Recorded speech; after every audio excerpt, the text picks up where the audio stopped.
Joe. Okay. Okay. Welcome, everybody. Welcome to our monthly presentation. Today, we were lucky to have Marc Brinkerhoff and his lovely wife, Phyllis. They will be discussing some very interesting topics with the group today. Um, right now, let me go through a little of the housekeeping. We're going to ask everybody to remain muted throughout the presentation. However, we want your feedback throughout as well. So please use the chat capability and we'll be monitoring it and we'll be taking those questions down. And periodically we might break in and present a question that seems to be appropriate for that point in the presentation. At 4 o'clock, we're going to go into a Q&A mode and we'll put everybody on and allow you all to be using your cameras as well as your audio. And we'll take Q&A at that point for about a half an hour. So without any further ado, I'm going to introduce Marc and Phyllis Brinkerhoff. Welcome, both of you. Thank you for being with us today. We're all looking forward to hearing your presentation and discussing your topic with you. Marc, if you'd like to break in here and introduce yourselves, that would be great. Hi, Joseph. Thank you. And it's an honor to be with you and all the panelists and the people in the audience. And Phyllis, you'll see the hand. Hey, the blonde hair. But we've been preparing, so hopefully we have enough and information we could share. And I see our friends here, and Hughes is here, our favorite people, Nick, and hey, Nick, and everybody else. Okay, uh, Marc, I was listening to one of your other presentations, and you both do such a great job. I'm just going to let you fly for a bit, and then we'll jump in periodically, maybe just to, you know, provide a little feedback that or ask for some amplification of what you might be talking about. So you are free to fly. Okay, here goes. First, thanks everybody, and welcome. And we're honored to be here. So we're going. I know many people who know about me, but some people don't. So I am I'm walking. That's a person who came in as a soul and took over a body that was left by another soul. So my story's online a little bit, but it's fascinating. But I came in to rescue my soulmate. Actually, that's the main thing. Phyllis is my soulmate on the high realms, where we come from over the 12th dimensional spaces, planes of light. And so most people know about 1 through 7, and we come from, and I come from those areas above the seventh, way above, and have been here before, but this is my first time being born on this planet. I visited here as a high Etherian, where you materialize a body and work with people in the ancient times, from Atlantean times, dinosaur times, and throughout different parts of history we visited, but we never had anything to do with any of the genetic manipulation that occurred on this planet. We observed it. We were not all fans of what was going on, but we were observing it. I feel to say one thing here. When Marc says that we're from the higher frequencies, and this, and he's physically manifested in here now because of the end time scenarios, and he's coming to get me. We also want to remind everybody that everyone that's listening to this broadcast is also up there with us. Yeah, higher. Your higher parts are also operating from those frequencies of these highest dimensions. It's just that you may or may not have learned how to tune up to them. So I just wanted to throw that in there, because we're not unique. We're just unique in that he's bringing this type of information into this low frequency, which is first plane at this moment in time. And on the higher planes we come from, when we're out of body, and actually within this body here, those high psychics like Ingo Swann and others who I've met in the past have seen me in this body, and this is what we look like when we're on the ships. I think that's, there it is. So it goes in kind of blurs, but that's me out of body. You can have any color hair you want, and we're roughly, when we're in this plane, over 8 feet tall, 7.5 to 8 feet tall and plus. Also, and high realms higher. Okay, I'm going to interrupt one more time, and then I'll let him talk. All of these images are on our website, intergalacticmission.com. So if somebody wants to just go look at the website, look under the link for extraterrestrials, you'll see the images and you'll see good versions of them. They're ready for, they're available for anybody to look at.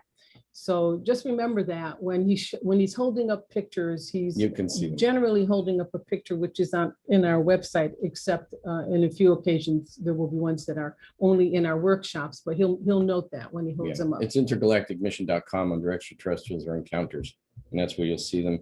So I walked in, but I was born without a veil. That means you're not forgotten where you've come from. That's something that there's an angel that does that to every newborn before they come in, the children before they come in. And they will veil the person so the soul doesn't recall all the different lifetimes they've had in the past, and it interrupts their pattern, whatever they were choosing to plan to do. But there will be openings, times where people can be awakened in spots, and that is allowed by the soul. They work this all out before they come in. So if a person goes to Italy, let's say, I like to use that as an example because of Michelangelo and other artists. They go to Italy, they know never been there before, but all of a sudden they know the town and they know the streets, or they know where people lived, things like that. So that's how people get recognized in that way in their mind, their subconscious, and they say, well, that's interesting. I should go check that out. What does that mean that I recalled this? And so it feels real. It feels like my home. That's what it's about. So when you're born without that veiling, or that they call the memory gap, they do that and they say that's a closure or some sort. They will do that normally. But when I came in, we would talk about this on the higher realms. We had meetings with different groups. We'll say that there's councils. There's councils in this galaxy and solar system. Council on Venus, there's a council around Saturn. There's council in interdeep space. So you have to go to these councils if you're planning to come in when you have no karma on a planet.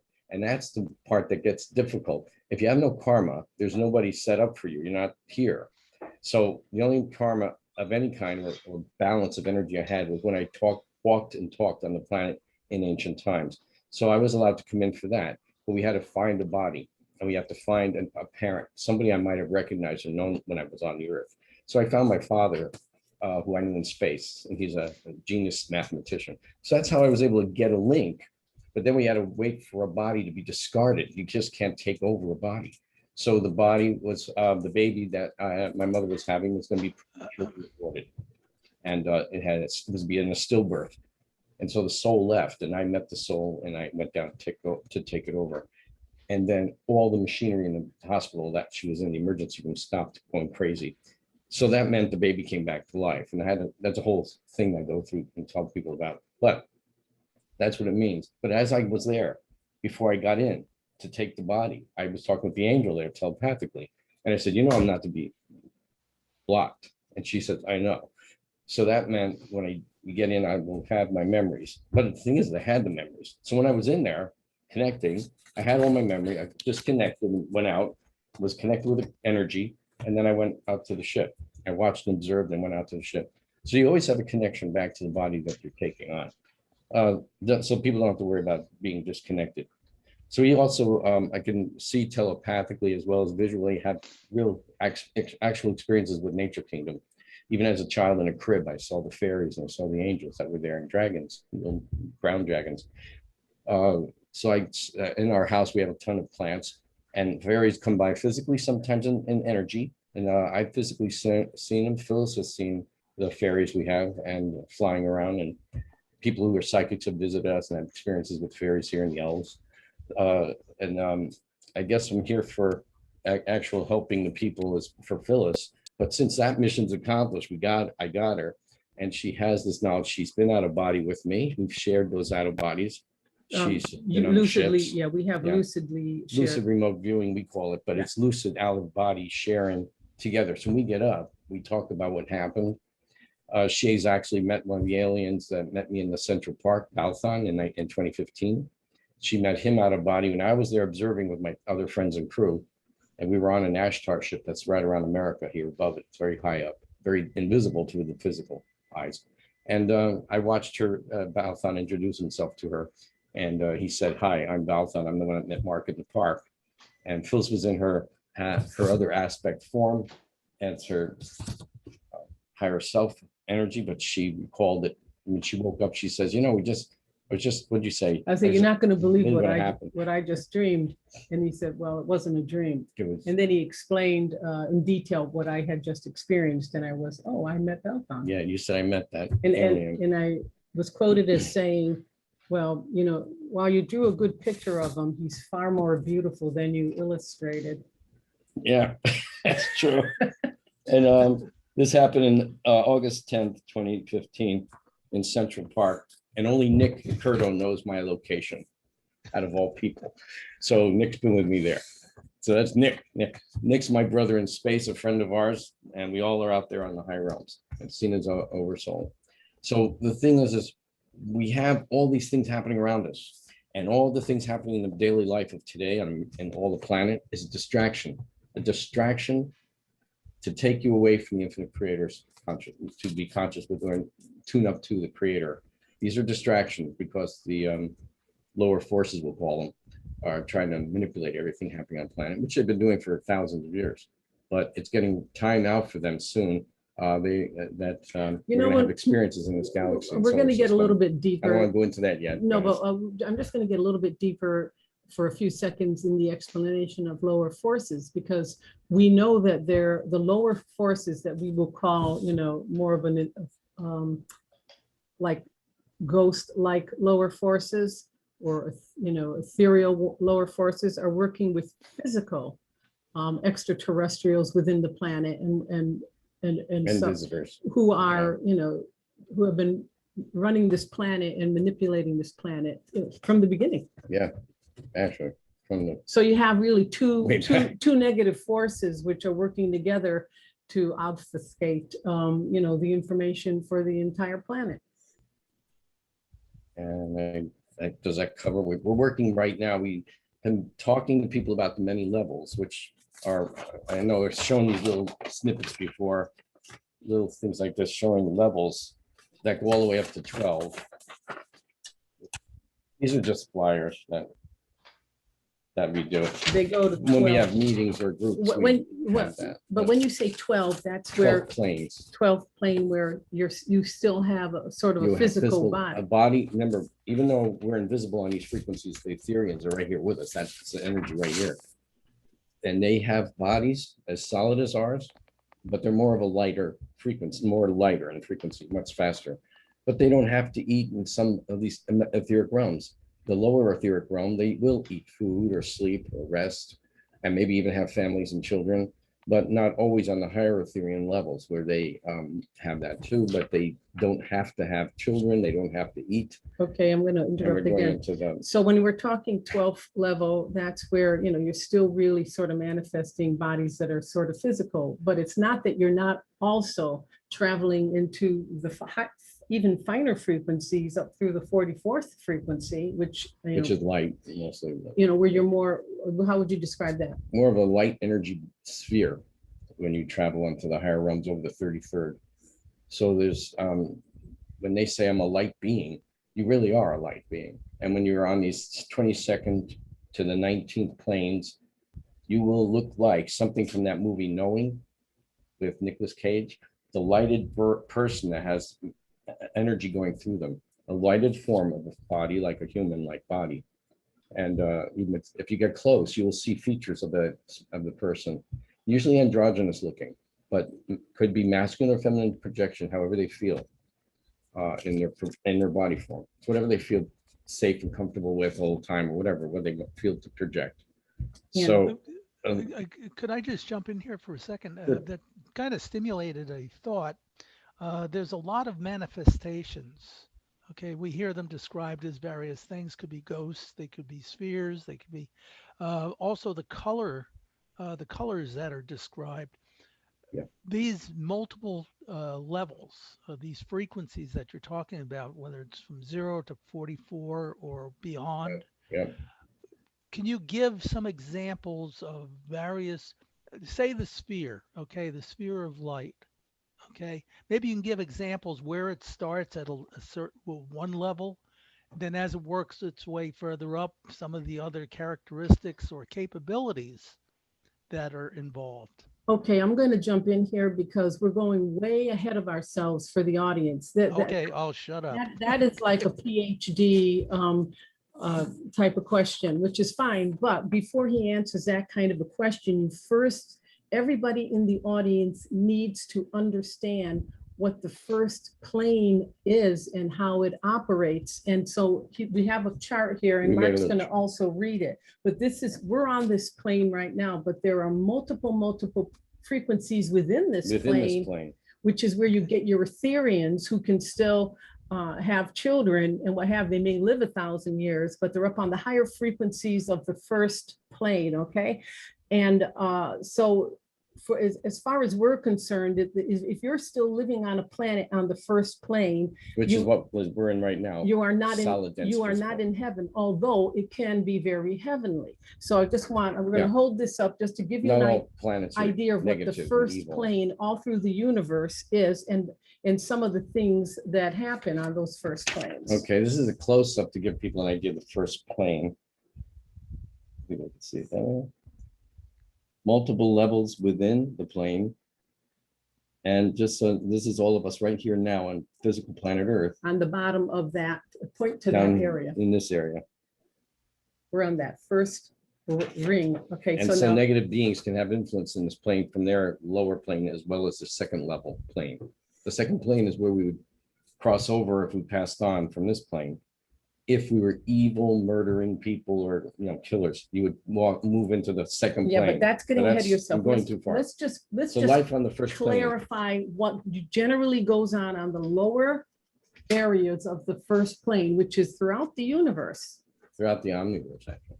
So this is the solid physical dense reality that the infinite creator manifested.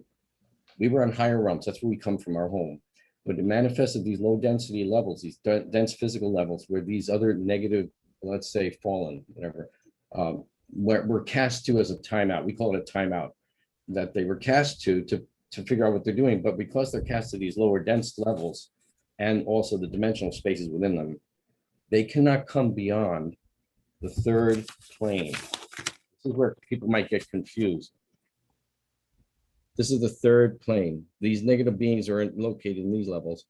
But we could bypass, if we died here on the first plane, passed on tomorrow or whatever, we go boom to this plane right here, third or fourth, depending on your knowledge.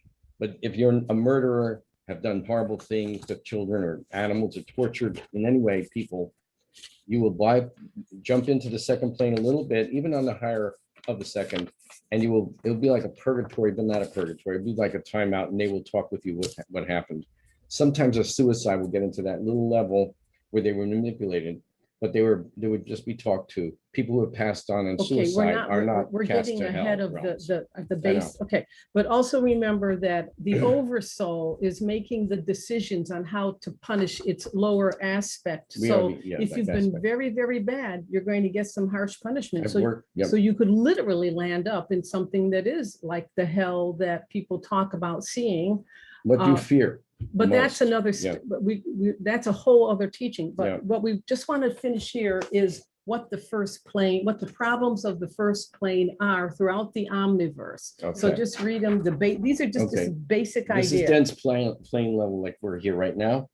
Okay. And the Ethereum, I can't talk about some of the other space people, but when Eisenhower met the space people that visited here in 1952, 51, at that time, they were Ethereans, and they manifested a ship, and they came through and at the Air Force Base. But when they left, they just take off. They're just dematerialized right into the next plane. That's what some of the Greys can do, but they're not from those planes. The Greys are physicals. Life on the first plane throughout the omniverse, not just our galaxy. Resources needed by all inhabitants, including animals, water, air, food, land, medical, housing, etc. That's what's located on these dense physical. You need to eat, you need to sleep, you need to have protection and all that. Usually on planets, there's some kind of ruling class of some kind. Somebody's in charge. Governments or ruling classes control life on the first plane of that planet or wherever they are in the systems. Internal power struggles inevitably ensue. There's always somebody trying to be better and get ahead. Birth and bodies eventually die. So then you go to the next frequencies. Other alien races can create problems for those planets who are physical as well as physical dense aliens. Well, all planets are physical, but Yeah. we're talking about people that are still kind of tied to these lower frequencies on planets, even if you're here, you're still on the first plane, even though you're living 1,000 years on maybe one of these finer frequencies of the first plane. Ultimately, you are going to die or transform, take your body with you. Some die. When they die, they just lay down and they dematerialize. It's just like that. Mark, we do have a question about whether these charts can be found. Nowhere. No. These are give them in teachings. our physical lectures when we're out there giving it on All the right. planes. So you better pay attention Because Are we going to be tested? no. So the last thing is the planets and stars of physical dense realities like we're in right now all go through cycles of extinction level events. Only on these dense levels, on the higher realms, we have stars that are just, they're doing the thing. But it's not like here where they go through pulses and have cyclic events. Like our sun right now is going through one of these cyclic events that happens every 12 to 13,000 years. Okay, I'm just going to jump in and say that even if, let's say, a star supernovaed tomorrow and destroyed a planet or a solar system, it wouldn't matter. That system would still exist on the finer frequencies above the first level. So the galaxy that Mark and I came from originally, eons ago, no longer exists in the physical universe, but it does exist on the higher frequencies. Just to give you, an idea of what we're trying to express here. When you're living first level, which is where we all are right now, even if you're up here, you're still first level. So for instance, if people want to do something like transhumanism, where they want to combine themselves with mechanical aspects or computer chips or whatever the case may be, what they are literally doing is they are entrapping themselves for possibly, an extremely long time, because they can just, exchange parts like a car and keep themselves going, but they'll never get off the first level, because they've now decided to trap themselves in a physical body. The lure of the first levels is the pleasures that the souls enjoy. The physical body pleasures, food, eating, all that stuff is the lure that they came to test themselves on when they came to these low densities. But they always thought, I'll get home, I'll get back, I'll remember. But then they get veiled. And then they're raised by a family that might not have any awareness of anything. So now they have to find a way to find that awareness in their physical, when they're walking on their planet. And sometimes they don't find it for a long time. Maybe they meet a friend who talks to them about something. Have you ever thought of this? Or what a doppelganger is? Or have you had deja vu? All that is triggers. When you get deja vu, we've always told this to people, when you have a deja vu moment and you say, what the heck? That means you're on the right path that you had chosen. It's a memory from your past when you were, before you came, it was a program. So you would trigger that. It's in there. We already know the things we're supposed to be doing. We fall off the path now and then. Sometimes somebody falls off. Maybe they're becoming into drugs, or they get too much into pornography, or they get into alcoholism or something. So they fall off a little bit, and then they get back on and come back on again. So it's these are the tests that the souls set up to challenge themselves.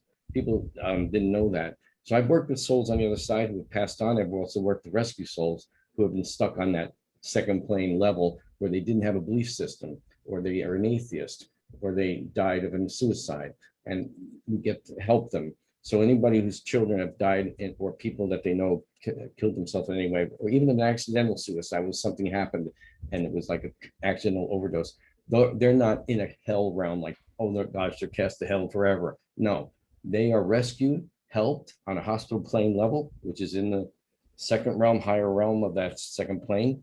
And they have hospitals, and these people in the hospitals are nurses and doctors, but they're actually angels in disguise as nurses and doctors. So they all are helped, because I've met some people who I knew that accidentally had a suicide, and I saw they're okay.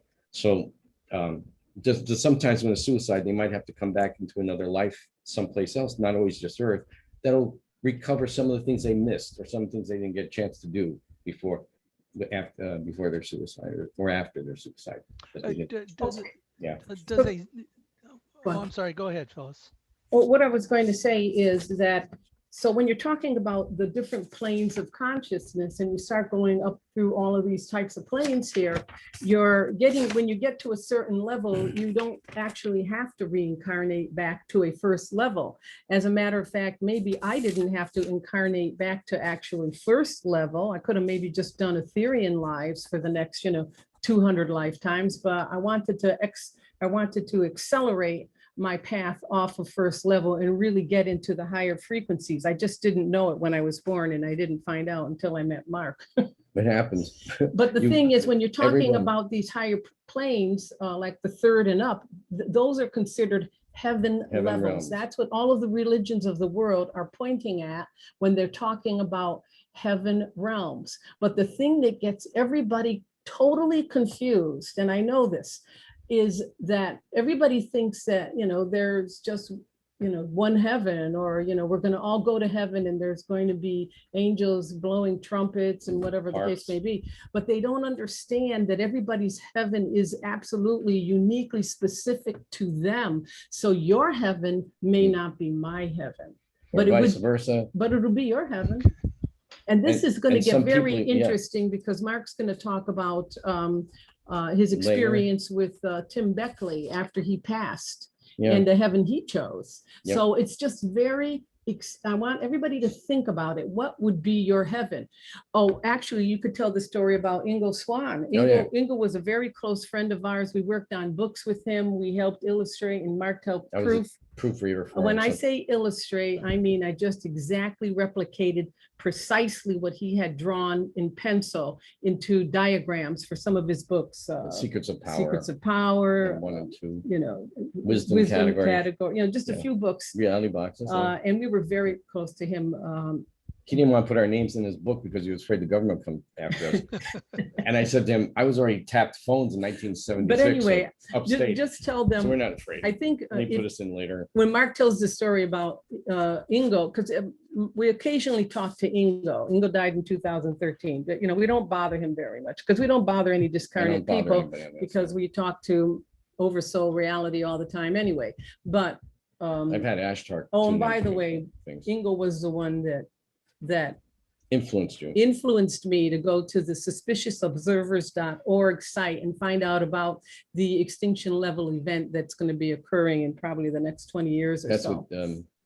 But anyway, that's another story. So I asked Mark a question one day, and I don't, trust me, I don't bother Ingo very much, but I said, would you ask Ingo Swan? I said, you ask him what happened when he went over to the other side. I said, how long did he last on in the heaven realm with his family? Okay, now that's just a funny, interesting question, right? Funny question to ask somebody, right? They get on the other side, they go meet their family and friends and pets.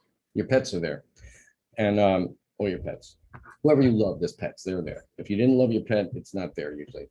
I love all my pets today, but horses that weren't even mine, I love their minute. Right. We do have a quick question. I think it's probably germane to the moment. Okay. Then I'll tell you about Ingo. Okay. Bruce Cornett wants to know if you're trapped on level 1. You and Phyllis are trapped on level 1. No. No. We're no longer. Okay. No, Mark was never trapped. Oh no. Because he had no karma. He's a higher self.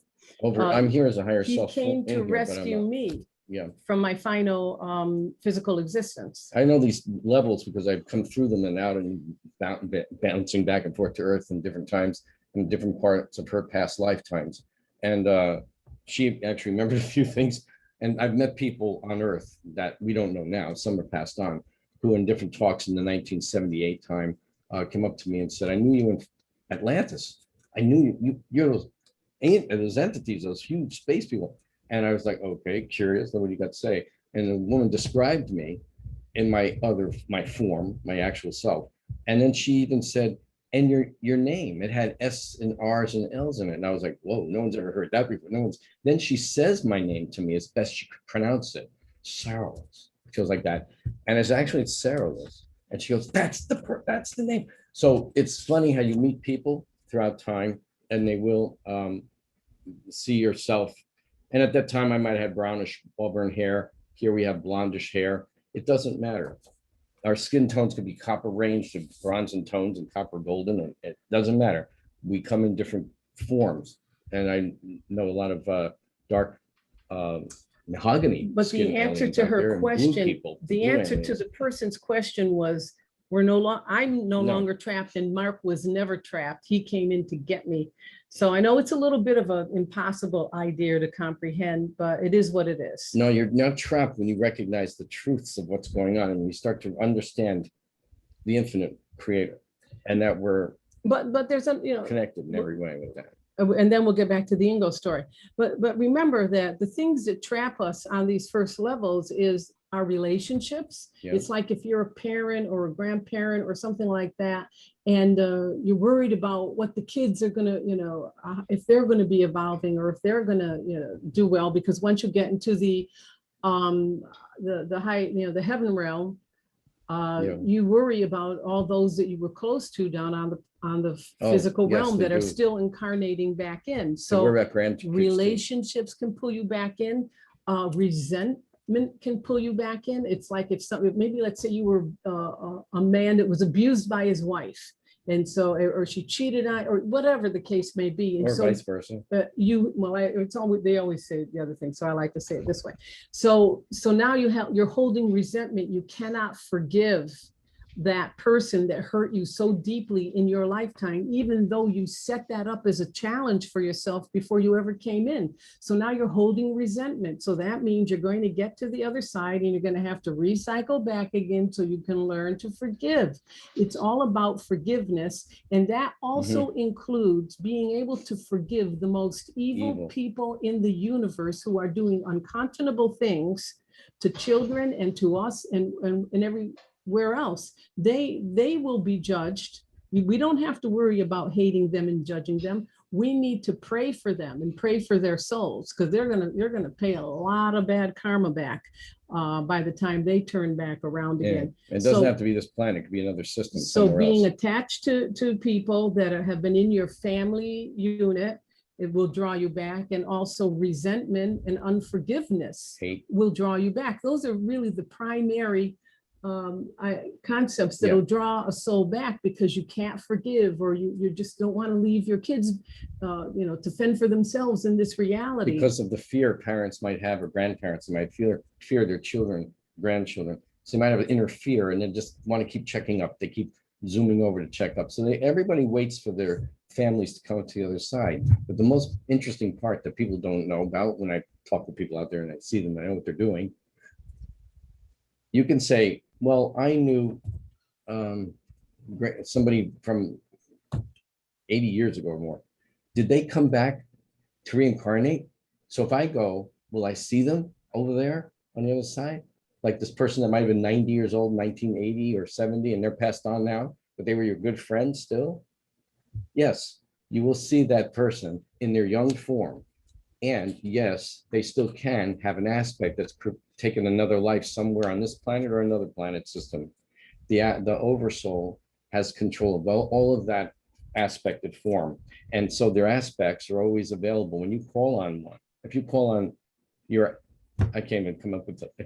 If I'm out on other realm and I call on Leonardo da Vinci or Michelangelo, who I knew Michelangelo in the ancient times, this is like it's a friend guide artist that was with him to help with him. He helped with me too. Etherically, he wasn't not physically. Yeah, and that I was invisible, but I was like helping him with different things. He helped me here on this planet too, and I called for him to help me with a perspective of seeing something, and he tuned right in. So we all know people on the other side. So when I go out there, if I see Michelangelo or in his higher self over form, we're connected. So I could see him as he was as Michelangelo, or as his true self appears in a different form, similar to the ones we have in space. So we're out there. But if we go and we want to see somebody that passed away in 1980, who was 90 years old, and we say, is he or she okay? When you get onto the other side, even out of body, you can see your friends on the other side. If you call to do that, you kind of program yourself to go see them. You can astrally get there, our soul travel to the third and fourth, just around here. You can soul travel in these frequencies and see your past friends who have passed on. I meet my friends who have passed on, Ingo, Bryce Bond, who else we know? Oh, Tim. Tim, but then there's other people. Okay, that doesn't matter. There's others we know, but they're on the other side, our family, different family members. Well, we're not making And, a habit of trying to go no. to talk to discarnate people, but Mark doesn't really, he doesn't channel them. No. He no. does a remote view of them, a lucid remote view of them, or a lucid dream. But usually when we like talk, when a friend passes away, somebody we know, I'll go over to the other side. I'll wait a few days, like 3 days to a week, because you always give the soul 3 days at least and a little extra to acclimate their frequencies, acclimate their energies. If the body was buried or if they're cremated, the cremation energy goes faster.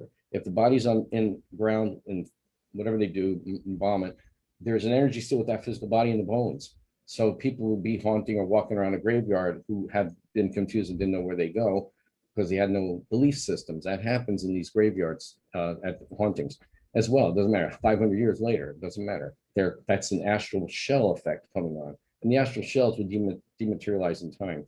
But the soul has to acclimate that frequency. So I was given 3 to 4 days, and sometimes within a week. And I go visit the person on the other side, and I see where they are and what's going on. I talk with them. If somebody is stuck in the, I don't know what to call it. Earth calls it different things. Bardo, purgatory, whatever they call it. It's a level that's a frequency of confusion.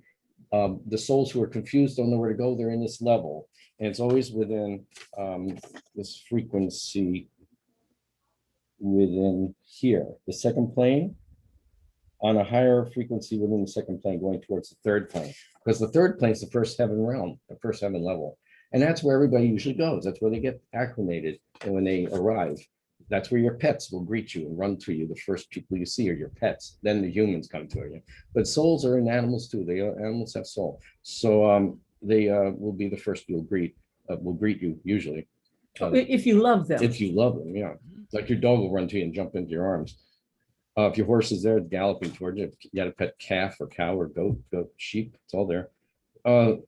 The thing is that if they're on a level that's where they're the second level, they're confused or just didn't have a belief system, or they're just afraid, they don't know what's going to happen. They're just a little scared. So they don't move on. Even though the angels are standing there to help them, they don't see them because maybe they didn't believe in guardian or angels. So they won't call. Okay. So they won't be calling out. So, okay, this is an They're important point. Help souls Of do any that. atheists out there that are listening right now, even if you think we're plumb crazy, if you transition and die and you go and you find yourself in the kind of situation that Mark is talking about right now, call for your guardian angel. Just say, look, if I have a guardian angel, could you please come to me now and help me get to that higher heaven that Mark was talking about? Better yet, call on creator, but Well, it would be, but these if they people, don't have belief system. they have a difficult time even, believing in an angel.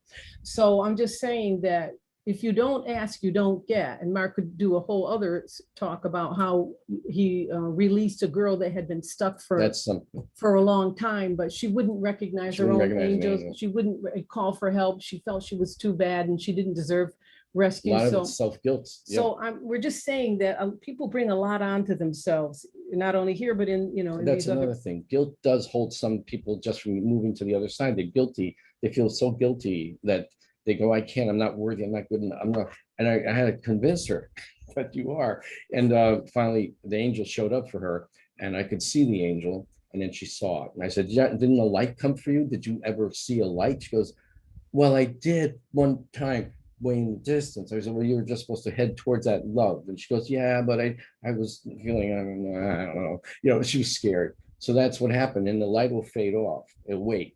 And that sometimes is the higher self, the oversoul will, if a person has killed themselves in suicide, that higher self will, and the oversoul will kind of like time out that soul, the aspect, and the aspect may walk around their house or friends' houses and visit things because they can't move on. And that's a self-punishing that they do to themselves. Like you killed yourself prematurely. Now you have to kind of wait it out until the timing is right for you to come to the other side where you would have been naturally fall down and die, or something else would happen to us. So I had to rescue a soul that was stuck in a house who killed herself, hung herself in 1940. Okay, but I helped her with that. But also people can also be helped by prayer from people that are, still living.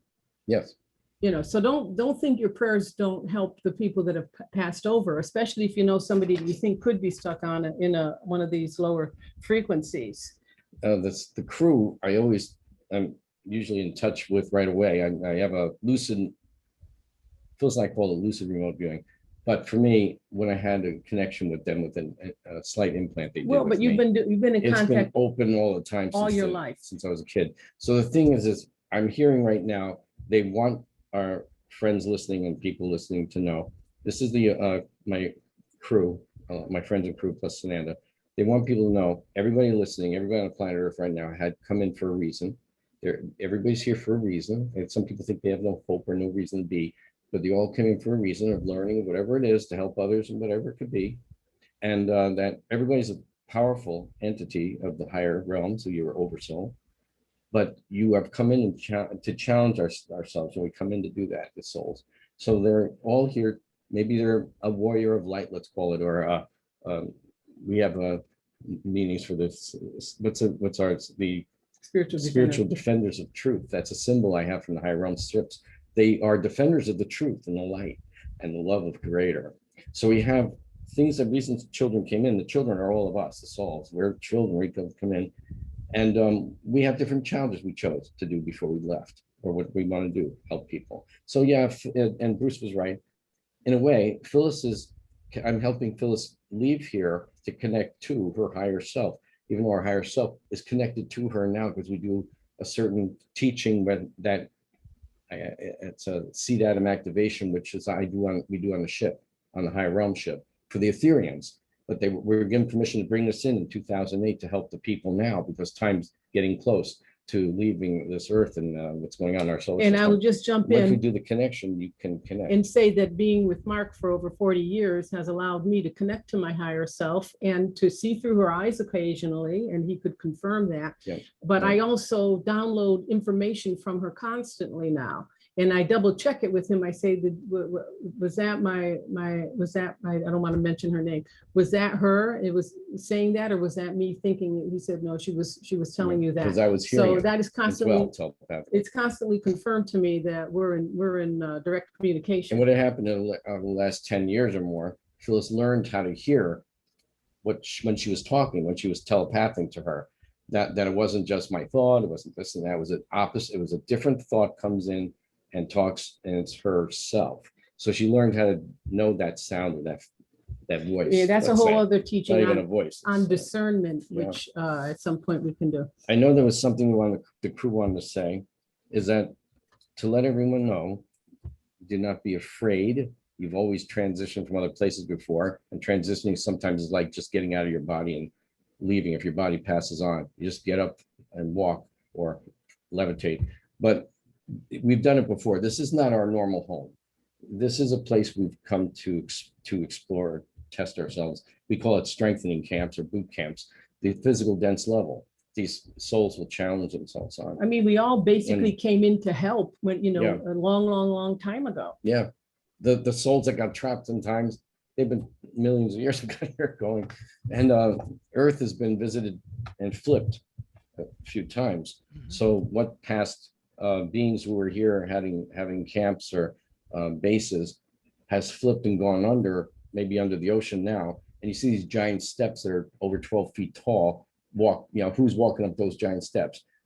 People over 30 feet plus tall. And there's beings in Coma Berenice's area in space, I'm trying to think of different planet systems, Arcturus areas, and even some areas towards the Big Dipper and Pleiades areas beyond that and past that. So we have different places in space where giant, tall human-like people are, I mean, even 100 feet tall or more. So this is where I was speaking with our friend Hercules for his past and where he came from in space and times and past. So we've been here before and we've walked the planet before, but you might have been in another aspect of your over part, another aspect you put out. So they want to let people know you all have a reason to be here. No one's an accident. Do the best you can. Help people as best you can. Be positive. Look forward. Praise the infinite creator, the infinite one. That's our real parent. And fight this negative influence, block them out when they come with negative thoughts or challenge us with feelings or energy like they'd like to do. They like to make you think you're not good enough or smart enough or whatever these things could be. And so you just challenge them, just tell them you're not my source. Get out.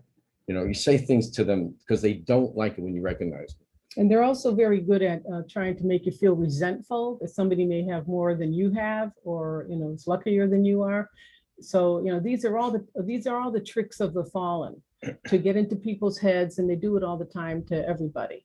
And so you constantly have to, what we call, we do perpetual, what is that? Repentance. Perpetual repentance, which is basically clearing the karma on a minute by minute basis. So when a negative thought comes into your head, just wash it away, apologize to Creator for your negative thought and move on.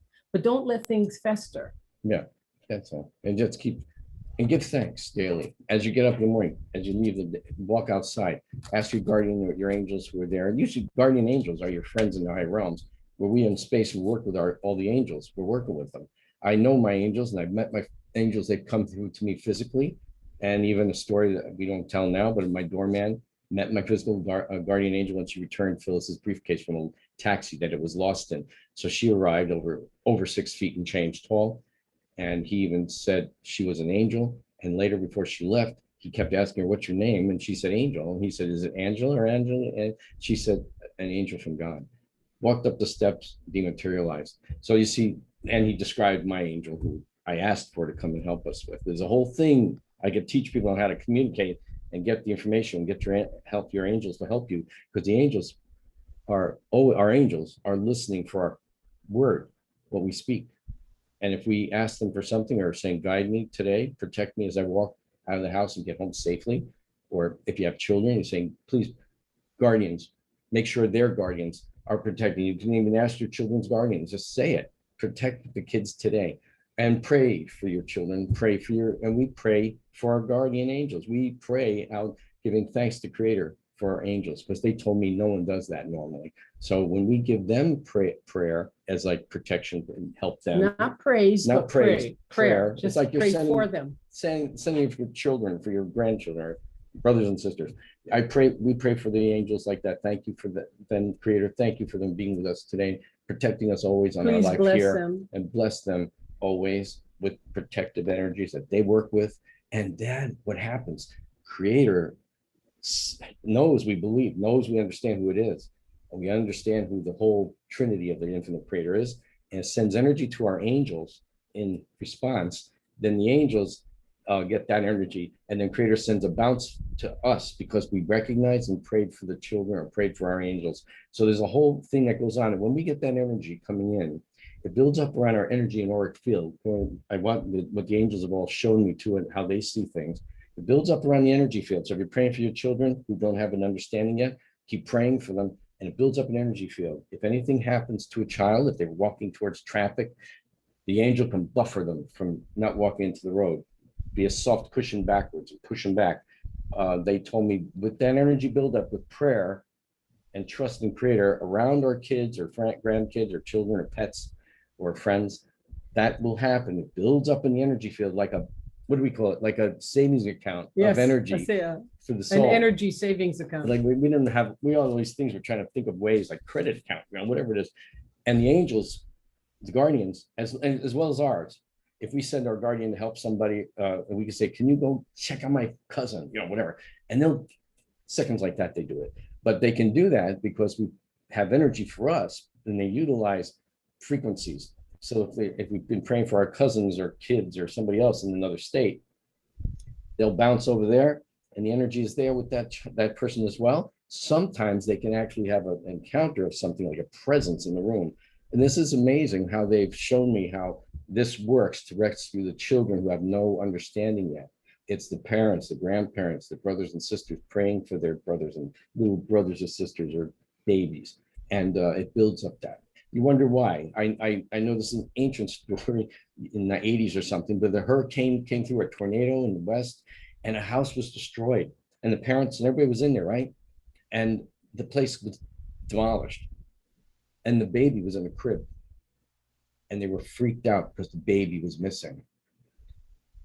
They found the baby totally alive and protected by a covering when they lifted up tree branch or whatever the branches they had there. The baby was totally protected. That's an angel. That's how they do that. Or another time, people were having a tornado and they were praying in a closet or bathroom, and they were praying and praying, and the roof got lifted off. The whole house, the roof got lifted off. They looked up, and what was left of whatever was up there, attic, was a woman angel standing there, just standing there glowing. They were protected because they had asked. This is what can happen. And when you trust and believe and understand the Creator, and who loves us and wants only the best for us, does not condemn us. It loves us and forgives us. And we go through that with other things we teach about. I wondered if I was able to answer a question, Joe. There was somebody that had a question. Oh, go ahead. Well, I'm not sure if this I is. might have lost it. Yeah, I do have a question, and we talk about the different frequencies and the levels. I Yeah, believe you said there's 44 levels and indeterminate number of frequencies in each of those levels. yeah. Is it possible for the human being or the spiritual entity to be able to occupy multiple levels simultaneously or multiple frequencies simultaneously? I mean, is it a kind of an individual path and you kind of build it as you go and whatever seems to fit? Or is it more structured that you go from one level or one frequency to the next one until you fall back down again or something? That's it. Did I answer that ask that question Yeah. properly? Well, right now, physically, we're here, right? We're on this plane right now, sitting and talking with each other. Meanwhile, everybody's higher aspect, or there maybe their higher self, may be on these levels, these planes, and also could be in within the levels around the system as an Ethereum projection, or what it feels to be.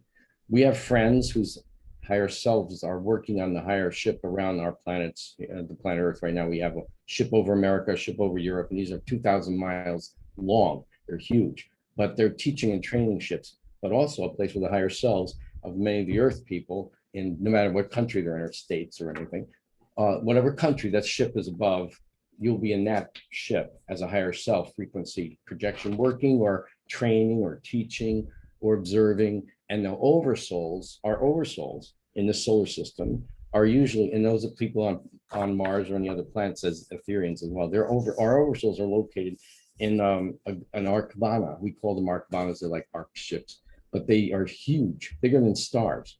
And this is just an illustration to show what they're like. This They're is not, crystalline looking, thought projected, manifested by the higher realm teachers and it's that one.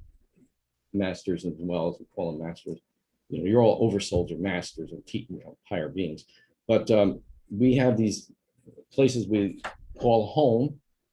That's what I called it as a child. Like people ask me, where do you go at night? I say I go home, and I'm in my other form. But I had no way of explaining what it was as a kid. But that's where our oversouls are. That's where we are, and the 12th plane, and that located within the eighth.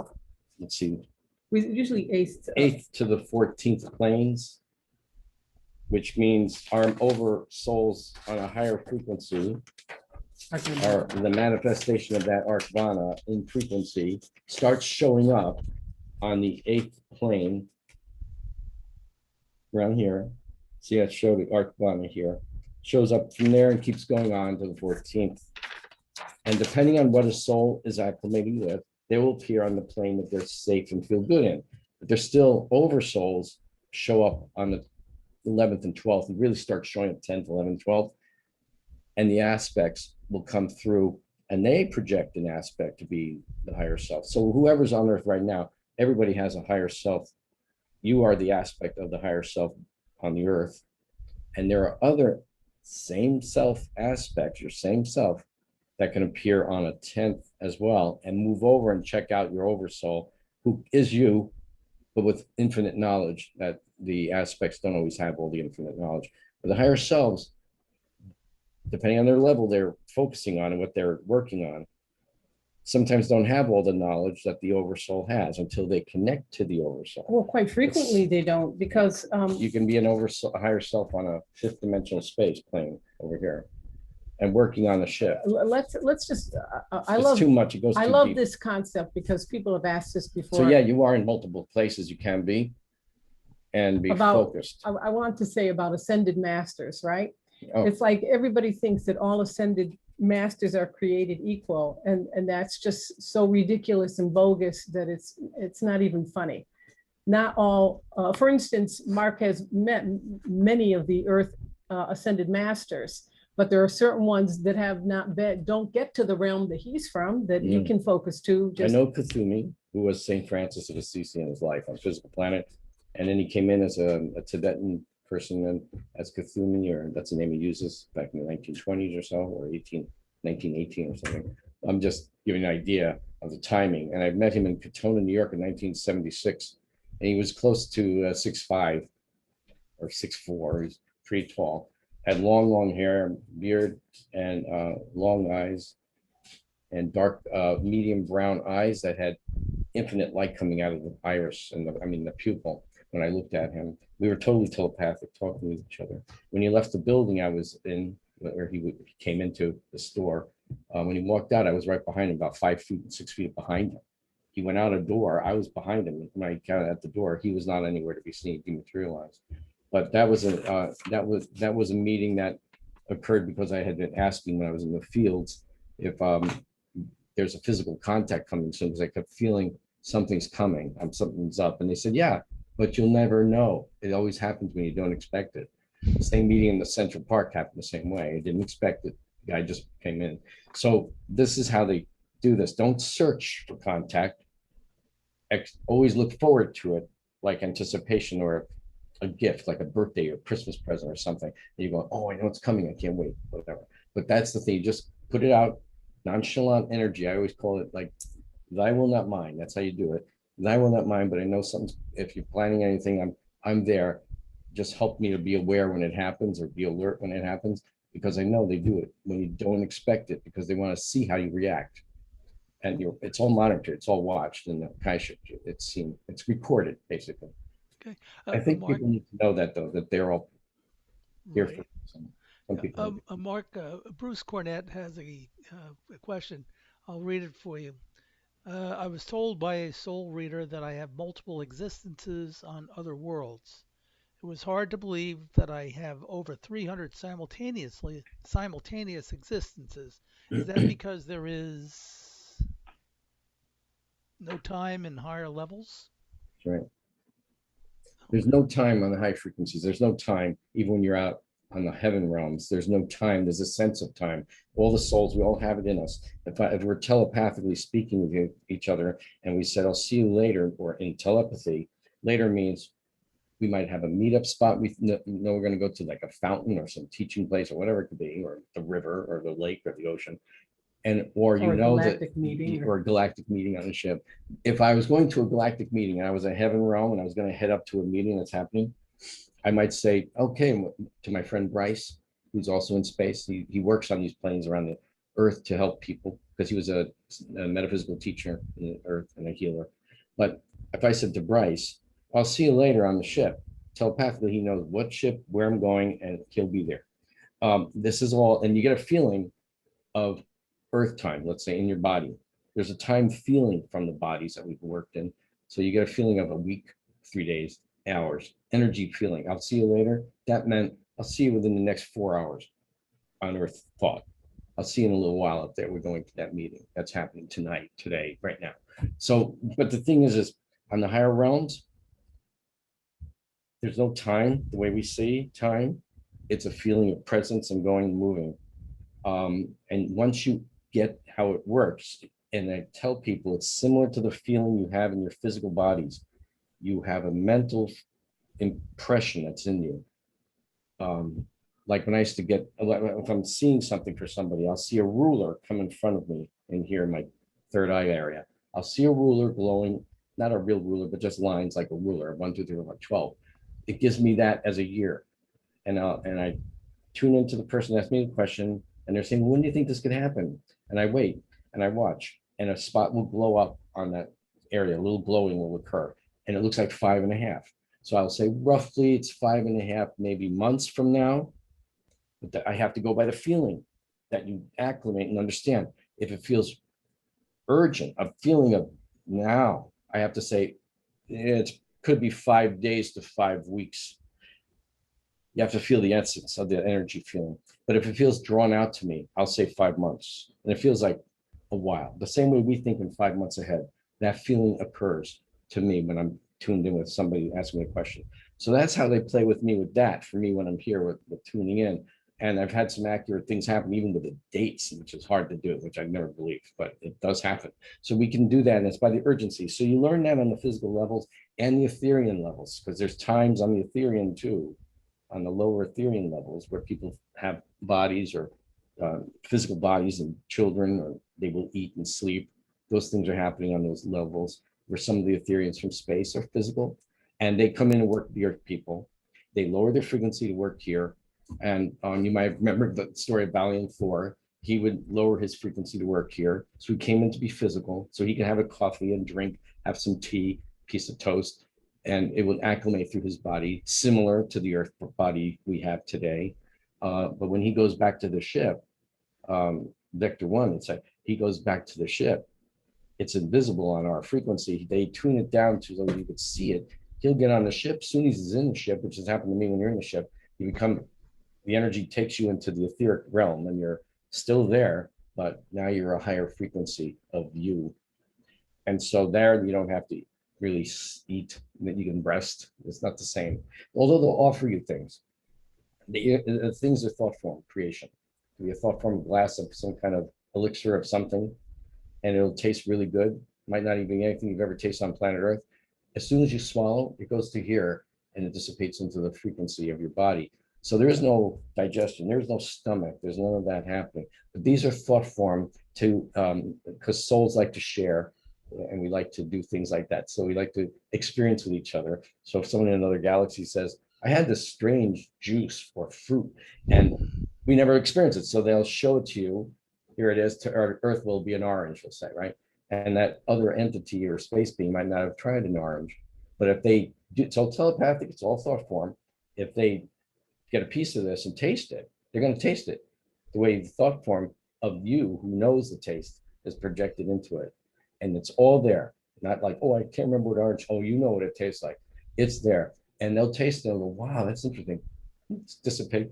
So they learn, everybody learns from other galaxies this way. But that's on the higher frequencies, not the lower etheric. So really, yes, your oversoul has many aspected forms and other oversoul projections of itself in another galaxy. These arcvanas are located in all areas within the space and inner space, deep space as well, but not the space that we see in space here. The space that we see when we're on those higher realms is different than the space you see here out of a telescope. Yes, we have nebulas and stars and things that are there, but we also have areas of light that are not black, like a dark sky. So we have things that are happening on those realms that people have never seen before on this planet. I've never seen anything except I heard me only talking about this, but I can tell you what I've seen and what it's like. And you see in different perspectives too, like the range that a fly can see. What do they call that? Or you mean infrared? Infrared, that's Yeah. what infrared are. All these different tones you could see, and you could train on these different level areas where that occurs in your body, on the higher self bodies and what you're doing. So there's ways to see in different ways of light. Now, so with Bruce's question, yes, we're here physically right now. We're like Bruce, you're here, Bruce, right now. But Bruce higher self is on another realm too. You might be on the fourth density, fourth plane, we'll call them, or over here on the sixth and fifth plane, working on a ship, working in space in another ship someplace with the Alliance crews and the Alliance beings, who are all different kinds of alien looking people, but they're beautiful beings, they're all benevolent. Okay, I have And to, then the oversoul. I have to throw this in, because you also might have a part, another part that is not on a ship, but it might be in a heaven around a particular Like planet, another but has not really evolved to the point where they're really seeking what we all are seeking, which is, Yeah. extraterrestrial off-planet existence. My oversoul when I was young showed me a metaphor. We work with metaphors because it's how you've learned or trained. We see metaphorically, so we can give each other a perspective if they don't know to speak different ways in different languages on the other realms. So it's mostly telepathic speaking on the high realms. So they showed me metaphorically, people who've heard this before, a giant salt shaker from the 1950s, the silver top of the glass hexagon bottom, and filled with salt. And they said, the salt shaker is you, your oversoul. That's you, your true self, that which came from the infinite. That was created you, that had knowledge of all these different things. All the white salt crystals in there, or it could be a pepper bottle, doesn't matter. All the crystals or whatever inside the bottle are aspects of you. And one salt grain is you on earth right now. So that makes you understand it's happening at once. They're all there. They're all in different places. Not only our universe, other universes. You can see other aspects of you. And I've met other aspects of me on the high realms of ships. So it's kind of funny. As soon as you hug each other, it's like, you know, everything that's happening, you know, here we are. So, you know, when you leave this planet and get to the other side, another higher realm, higher self aspect, you'll remember the life of the aspect you met or have been. And it's happening at once right now in another time, but it'll feel like a future or past time to you.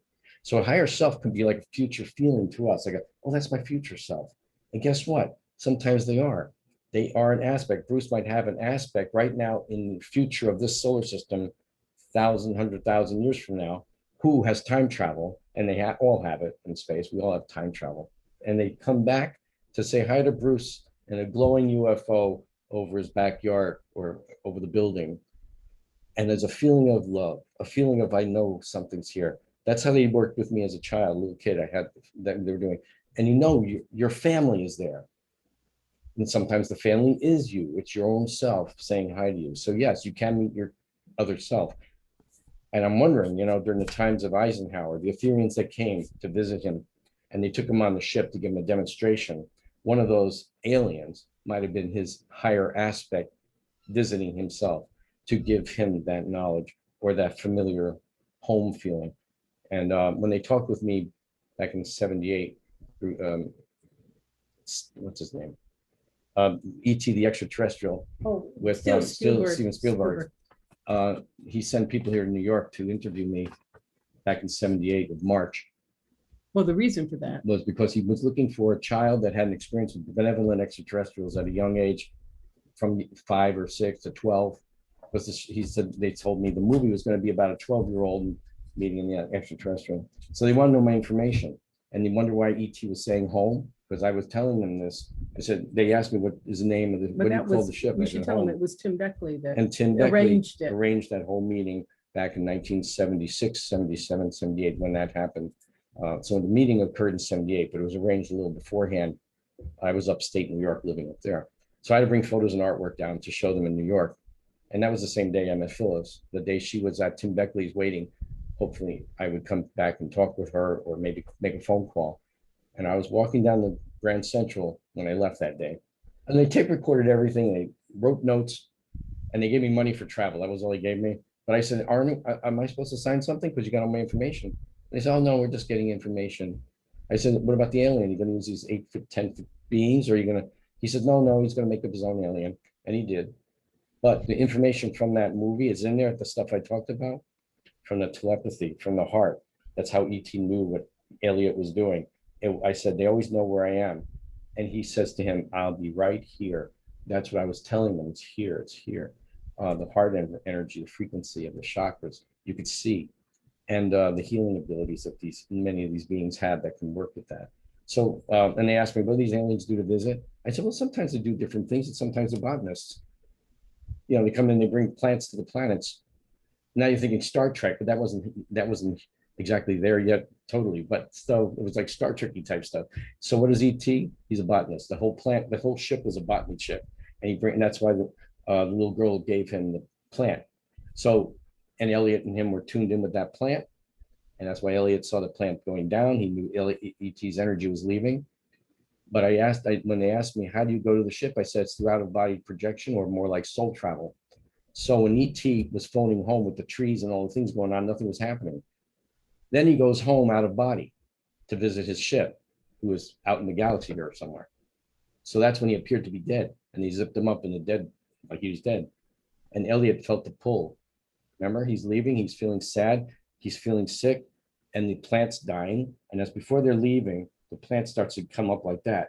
And then Elliot and his brother, and they rush back in to rescue ET and pull him out of the bag. And his little heart chakra was glowing, and he goes, ET phone home, home, home, home, home, home. That's how he connected. Now I know that what's happened. I don't know if people watching the movie knew that's what happened, because that's how I told them.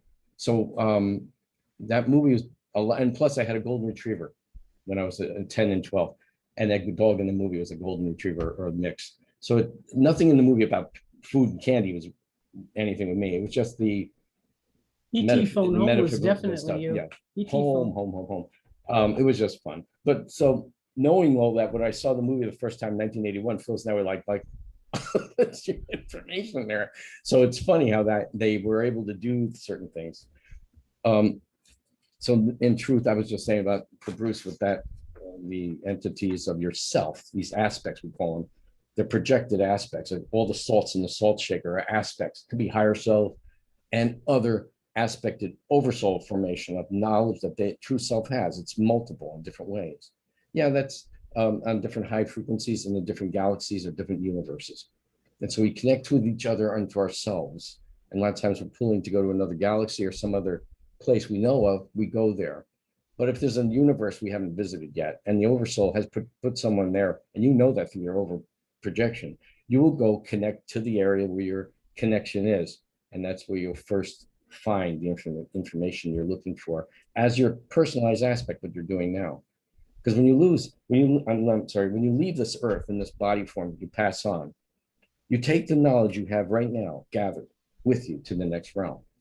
Whatever knowledge you've studied or learned about or open to understanding, you will have that knowledge with you when you pass and get out of your body into the other dimension. So if people are just focused on being a gardener, housewife, husband, or whatever, or mergers and stocks, acquisitions, you get to the other side, you're going to have that kind of mind memory of that information, and you might not know about the other things we talk about here. So the only way they would learn about it is if they went to a place to learn it, and they don't always find it. That's why heaven levels can be a little, people can get to the heaven realm levels and be there for 100 earth years or more, having a good time, a beautiful time in a beautiful paradise of all the things they loved or had never had experienced. But if they ask a question about space to an angel walking by or to a teacher that might be there, have you ever been to space? Or where do I find out about that? As soon as you say that now, because they'll never say it to you, they're not allowed to interfere with your free will. Your free will. So they won't say anything like, hey, I know you're higher part on they can't do that. They're waiting for you. So if you say, hey, have you learned about space where I can learn about more? They'll say, yes, you can go to this learning center or this or that, and they will direct them or they'll find it. Same as colleges I'd and like to places point here. people to the video that we did after Tim had died. Tim Beckley had died, been dead for a few days. And I recorded Mark. He got in contact with him and he basically lucidly remote viewed him. Yeah. And it was just absolutely fascinating. I posted it as a YouTube on our YouTube site. And Mark, and I held the microphone up to Mark so he could talk. And he was talking like, basically almost sounded like Tim because he was replicating Tim's voice. But Tim was talking about some of the things that Mark is talking about now that we knew, but he realized once he got over there that if he didn't ask about getting to the Ashtar ships or whatever, nobody was going to come and say to him, oh, by the way, do you want to go to the Ashtar ships? No, that's what I mean. That's exactly what happens. So because he so longed to meet Ashtar, to know if he's even, I told him he's a real person, he's a real being, but Tim wanted to know. He really wanted to know. And he'd always loved the idea, and he loved space because I've known him since I met him in 75, actually, in New York City. but I got to know him in 76 when I met him again at one of his things he put on here in the city, his experiences and conferences. And when we got to know, he came to Mayapack, upstate New York, and would come to the fields on sky watches with me. And he would drive up and they drive back, him and his friend Harold, and even Carol Rodriguez. She was the illustrator for a lot of his books that he wrote.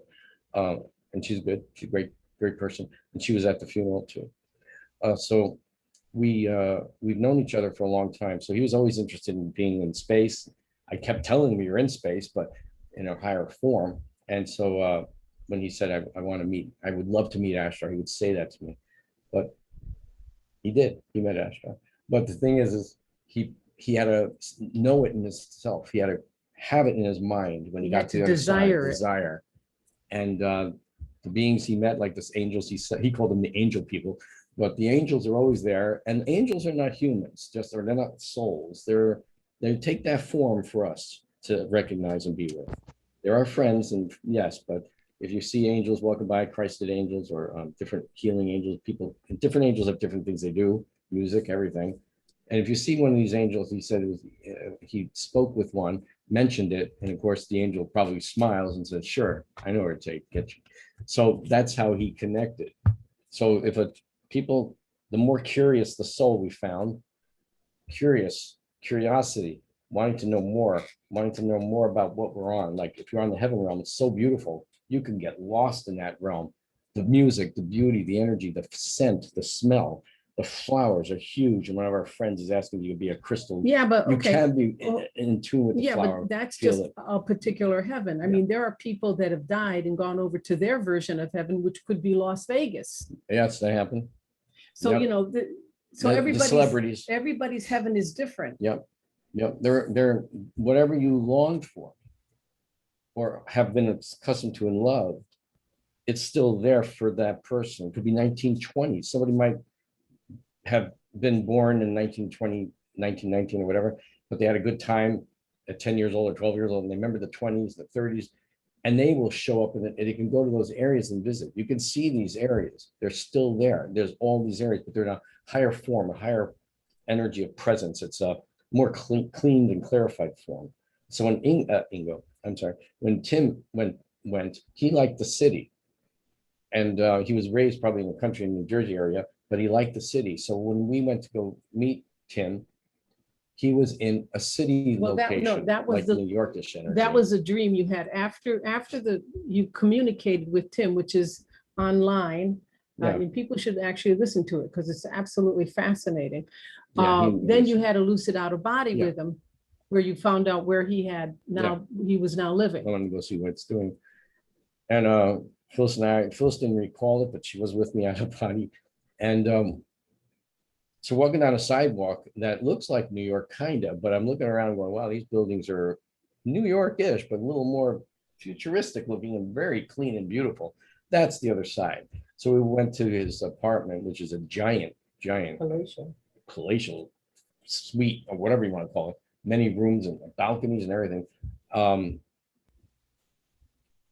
And it's just incredible. So he was telling me how he's going to get to the ship. He's going to go see Ashtar. So they will come and help you and get you. They send people to get you, which I've done with people. We send my friends from the ship and they'll take them out of body and come to the ship and they recall things. This happened in 78 in England. 6 people recalled everything we were doing on the ship and then they remembered it. One of our friends still, she's in her 40s, so she's an artist to this day. And I told her to go check out the art galleries on the ship. She was about 12 at the time. And a spacewoman took her to the galleries, which are 3D and all kinds of things going on with their art. It's on the other side, I'm an artist too. So they have different things. So she came back, woke up, came the next morning, everybody was awake, recalling everything they saw and what they did. And our little friend, she says, I was amazed. I couldn't believe, I saw things. So as she got older, she tried to replicate what she'd seen, see if she could make it. So she became a sculptor.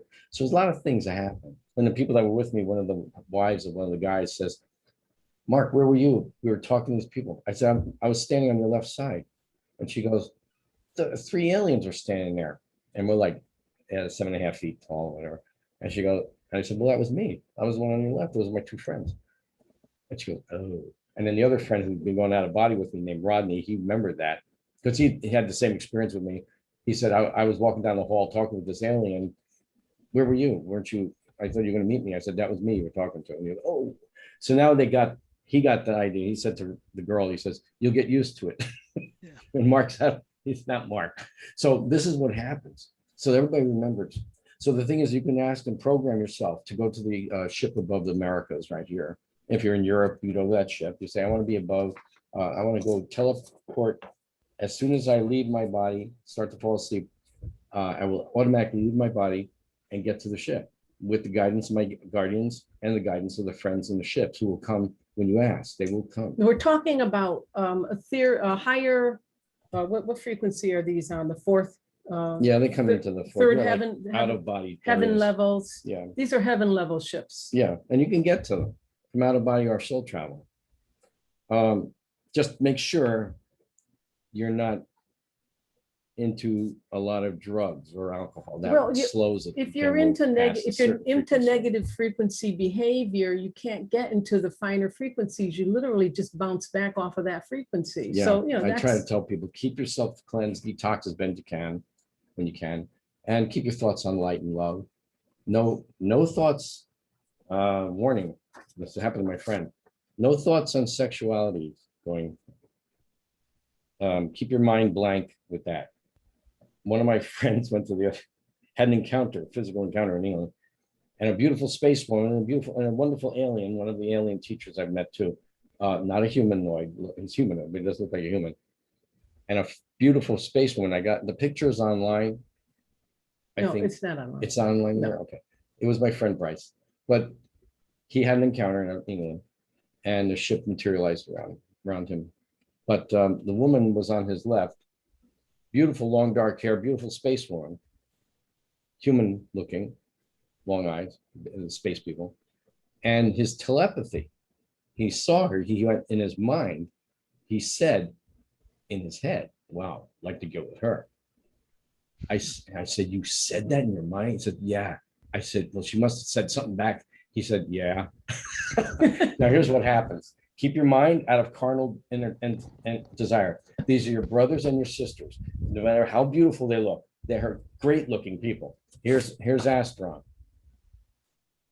Here's Calistriana. And I didn't want to get into that. Sorry about that. But just to let you know, they're beautiful beings, all different shades, all different colors, blue people, Krishna, they're blue aliens. But you finished that story. So Bryce, in his mind, sorry, he was a bachelor, and he saw her telepathically. He was like, whoa, whoa, in his head, whatever he visualized was probably X-rated. We don't know. He told me kind of. So I said, oh, you're going to get. So he says immediately she looked at him like with a smirk, and she said, telepathically, you can't talk, you can't. you can't go on here if you're going to think like that. You have to stop the thoughts. Where it's brothers and sisters and family. Yeah, there's soulmate connections and twin soul connections. Yeah, but you know each other, and guess what? Those thoughts are blocked from those other entities watching you. The souls have a way of blocking that information, so we can block out a love connection thought. Bryce was freeform. He didn't know. The master teacher that was there to help him heard it too. So he didn't know. He's just an innocent. He was like, whoa, she's very, and his mind went, whoa. And all he had was a smile, So she telepathed him, can't do that here. Careful. And she smirked with him. She giggled. He said that she like smirked in his head, like, yeah. It's almost like you wish, but no, she didn't do that to him. She just basically said that, like, they can't think like that. And he said, sorry. And he went back to being himself, the real himself, So that's the thing that can happen on the other side. When people get there for the first time, they see people and they say, oh my God, they're gorgeous, or wow. Yeah, but okay, just keep remember, it blank. Remember, we're talking about different levels of consciousness. So if you get to, let's say, the higher aspect of the second level, people could be very lustful. Oh, yeah, thank you. You for know, the that. thing That's is, true. it depends on how Yep. high a level you want to get to. Yeah, if there is a bunch of people on an astral level, this second plane frequency and higher up in here, within this realm, that's where you'll have people who are still into carnal desires of this planet. And that's where they can be tricked. We're saying lust, Lust, Yeah. desire, food, whatever it could be. sex without love. Yeah. And some rock star types get stuck in that level who are Oh, dying. and they're happy to be there. And they think they're having all this experiences with all these women or guys, whatever they're doing. Right. And they don't understand that that's not the level they want to really be on, because with all that lust energy comes the negative beings who like Feed off of it. the succubi and incubi. They like that energy, so they push it. So a person might say, "Wow, I'm in heaven. Well, this is great," but watch out, it's not exactly that level yet, because when you get to the heaven realms, people say, "Well, is there this on that area? Is there this happening there? Love like that?" Yeah, there is, but it's true. It's from the heart. It's from the soul, and they meet up and they know who they are. Things like that. So it's not like It's not lust. lust all over the place. It's like It's whoever sex with love sleep with rather people than and sex that. with No. lust. So this is when people have asked, I've said, where I've heard people say, I was in heaven, I saw this angel. The angels were all through the realms, good ones, benevolent. And so the fake angels, the fallen, they can resemble a nice angel too if they want. So you got to be careful with them if you're in these lower frequency. So that they might say, I met some angels, and I'm going into that other realm. Didn't get there. There's so But many there's teachings. too much going on, and maybe I shouldn't do this. That might be too much. Just that you got to be careful what you're thinking on the higher realm. So they might say somebody was threatening me, somebody was throwing arrows at me, somebody was over there throwing things at me or hurt me. That's not heaven. That's still that low frequency, almost to the first level of the first plane of heaven, which is the third plane. We call it the first heaven realm. That's where we go to meet. But you could, again, be on that level out of body. People don't know this. You might see your mom or dad who's on the other side, or grandma or grandpa, but they look young, like in their 30s or 20s. You're in the heaven realm. You visited them, or they visited you when you were out of body, having a lucid dream or lucid out of body. But if someone's throwing knives and daggers and trying to kill you in any way or strangle you, you're on that other level below that heaven first, that realm of the third. You're somehow stuck playing Down there. in this level here. Yeah. But you're close to this frequency. So it's not like evil. So if you're in a dream state where it was kind of real and negative things are chasing you, monsters, and you turned around and fought and turned around and get out, they disappeared. You were in that out of body lucid dream, within that level, they can play games with us. And that's why at night, protect yourself, ask for protection from your guardians. You can ask for the light of the mystical blood of Christ, we call it, to come down and pour upon you in your room and bed, whatever, the body, and a protection barrier of around you as you sleep. Because a lot of your regular dream state is within the 30 feet of your physical body. You're having a dream state. When it gets lucid, you're moving through the reality and coming through out of slightly out of body frequencies. So it gets really lucid, mixed with a dream state effect. And then you wake up and you go, wait a minute, you're in your dream going, this is not it, this is a dream. And then you can move on. But ask for protection there. The guardians will protect you. They're always standing at the front, the end of the bed. Sometimes there are other friends that they have, they bring in as friends. They protect you from all around the whole bed, wherever you're laying, whatever room you're in. So just know to protect and ask for that. Because we're in a time right now where they're racking it up, or rubbing up, Ratcheting it up. to attack the innocents, to attack us. And I had a vision back in 1978 when I moved to New York. I was in a car. Our car had a double park and move. And you have to sit in the car for an hour. While I was sitting there, all of a sudden a total real vision came on the whole windshield. It became the whole car in front of me became a video movie screen. Nothing was there to see beyond it. I just sat there. Holy smoke, 3D effect. Quickly it went by, and they showed when you start to see this, it's getting close. And the first shot they showed, the picture they showed me, or image, was a Central Park sidewalk and a guy walking by with a boombox on his shoulder, a giant boombox with the radio aimed at his head. And I was saying to myself, when I saw him go by, I said, why is he aiming a giant radio at his head? And then you see this, it's getting close. The next one shows a person walking by with like a a giant phone, a portable phone, maybe. You might see him in old Seinfeld movie TV shows. It was a big phone with an antenna. I saw a guy walk by with a phone, a portable phone. I went, oh.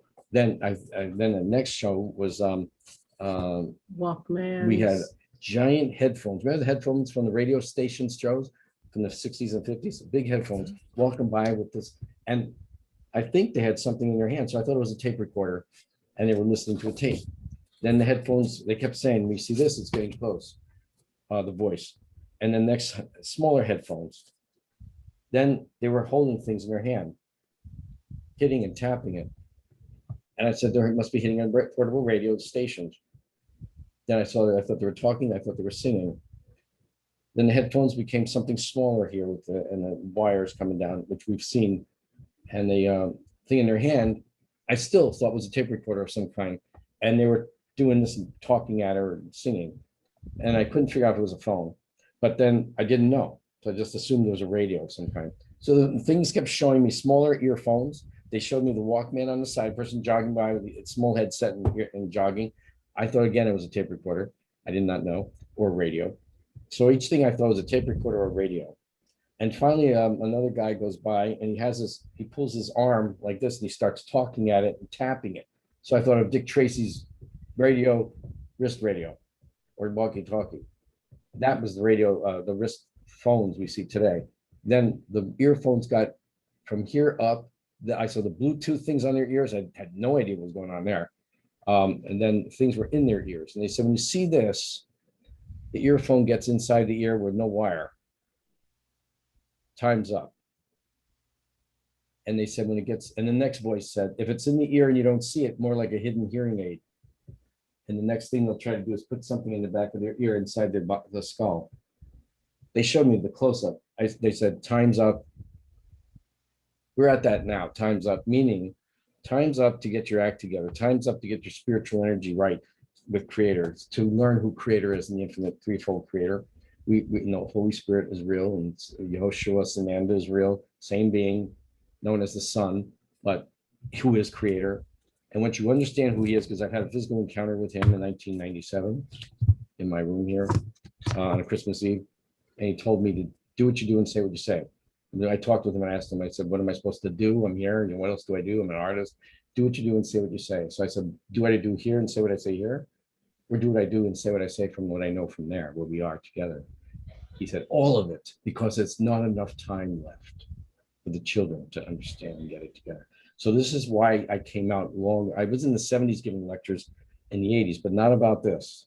I knew about the sun. And I told my parents when I was little, I said, things are going wrong. It's going to be the sun because it's happened before. Not just our solar system, but others. So our sun now has energies coming into it. You said of the chemical structure that the scientists and astrophysicists have only seen on stars towards our galaxy's center, coming towards us in a wave of frequency that's coming from the center of the galaxy. And that frequency causes a nova effect in the stars. Not a blast and the sun disappears, but it was a mini nova, like a blast the energy of plasma out. Micronova, but actually it's a nova, because a supernova will destroy the star, but a nova will just basically blast us with about 5,000 degrees on one side of the planet. So this chemical that they're seeing that's occurring in our sun right now, our star, has occurred in these other stars that have already micronova. They weren't seeing it, monitoring it. They've just this past year seen these chemicals or this occurring, like hydrogen mix, whatever, that they've seen that's not been there before, which is telling them time's coming. So now you know why they're trying to jump off Earth planet and get into space and move to Mars or some other planet, which doesn't matter because it's still going to get the blasts. They all know this. Or also building underground dumbs. And also, I just want to say, they're trying to escape it. All of us online. There's going to be a lot of crazy weather anomalies. And so recently, I'd say maybe in the past year or so, they have started to identify what's known as ground lightning, where the lightning literally comes up from the ground. Comes up and goes up. And we were reading something yesterday that talked about a lightning strike basically killed over 500 sheep in Georgia. In Russia. And so there were pictures of somebody had a video of all these sheep that had just like. They said died from a lightning strike. So how And do they you were all die? over the How do you way. die from a lightning strike? So Well, we were wondering, if it's coming up from the ground, you'll be shocked under your feet. that could have done it. Yeah. And there were And that sheep laying there with their legs straight up in the air on their backs. That could have happened, and that happened yesterday. And they didn't look burned or singed, but they didn't really stop to show you anything. They're just showing you the vastness of this. And you can see it online today. It's there. We saw it yesterday. And this is It's because anomalies that are going to be happening. The weather's going to get worse. So they're going to blame it. You see what's going on. The weather's changing normally, what's happening. But they're going to say it's climate, but it's not. It's the sun. But magnetic. Exactly. it's magnetic. The Our magnetic sphere. magnetosphere is diminished and diminishing Yes. a lot. It's less than, now they might tell us in Earth terms here. They might say it's what, 30, No, I no, think it no. In Earth, they may only be admitting to 20% down, but 20% down. the right. ETs are saying something But the different. my Yeah. guys in space are saying more like close to 30. And when our magnetosphere, which protects us from the solar rays Right. and the blast that can occur with they'll melt your satellites. And that when it gets to 50%, When the shields, when the shields mag, down 50% when the magnetic times sphere over. is down here. 50%, That's extinction level. forget now, it. because the radiation coming in is microwavable now. And the crews have always said, they told me way back, they said in the 70s, they said, watch out, don't go out in the sun too much. The energy is coming differently now, and you will burn fast because it's not your top burning, it's underneath burning like a microwave. But there's no protection yet. So you got to have your vitamins up. I know B5 or whatever it got, everything, but just have some kind of protection if you're going out there. But they basically said, don't go out there in the time from 12 to 3 to 4. Go, if you're going to go out early in the morning into the lake, go. If you're going to go out 4 later to 5 and 6, Yeah. go to the pool. It won't be the direct ray the same way. It will reflect, but watch out. So this is what they've been telling me way back in when I was in the 60s and 70s that things were happening. So I was telling my parents how they were talking about the greenhouse effect back then in the 70s and the Yep. what was the other thing? Greenhouse effect, hothouse effect. And I Oh. remember telling my dad, it's the sun. Also, the It's not magnetic carbon pole is emission. weakening too. Yes. The Oh, yeah. effect Oh, it is really weakening. They're yeah, we talk about that. they stopped reporting back the last time they reported the migration of the magnetic poles, the north and the south magnetic pole, was back in 2015. So I had been following the suspicious observers .org that Ingo Swann had basically influenced me to start doing about almost 3 years ago. And yeah. I was waiting for 2020 because I thought, oh boy, I can't wait for them to report how far those the poles had migrated, but they didn't report. They stopped. didn't, because they know it went fast. It's going too fast Went and too they're not fast. reporting it anymore. It speeded up after 1858 Carrington Effect. Is that when it happened? In 1859, 1859, there was a CME, a corona mass ejection, which blew out all of the telegraph wires on the side of the earth that hit. And what Ben Davidson says is that they believe that accelerated the migration of the poles, of the two magnetic poles, the north and the south magnetic pole started, just flying based on how they had been moving up to that point, which was extremely slowly and very little. Yeah. So that was in 1859, and here we are in 2021, and things are accelerating. On Ben Davidson's site, this suspiciousobservers.org, you can see a video they made of the poles coming towards each other and giving you a little bit of a time, like 18 minutes, like that. But they describe some of that. But we're obviously moving fast because they don't want to show us that information. They just never showed it. And he was really upset. All the astrophysicists were very upset. But then they figured, oh, they don't want to show it because you know what? People are getting upset. Yeah. So they have this thing that they're doing to the humans on the planet Earth right now, as we all know, we will talk about. But that's part of their plan. It has been set up in the Georgia Guidestones too. You can see it. And we knew about the Georgia Guidestones, taught about it for like 8 years ago or more. And nobody knew what I was talking about. But it's true, it's real. And how do we get saved from this mess that they're doing to us is keep your body cleansed, detoxed, take your vitamins that everybody knows about. I don't want to say much because I don't know if they monitor this. So you go look for the vitamins that protect and keep your mind and thought on the infinite creator.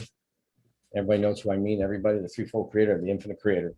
Keep your minds and thoughts, and you'll be guided and protected, because it's happened to me many times to protect me, guide me, rescued me from near-death experiences.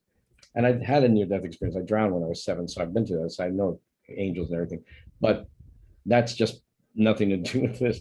So keep your thoughts on the infinite creator, because the crew, our friends, all the space friends, I won't just say my guys, all the crew, like with the Ashtar and alliance groups that are working together. There's many alliance groups.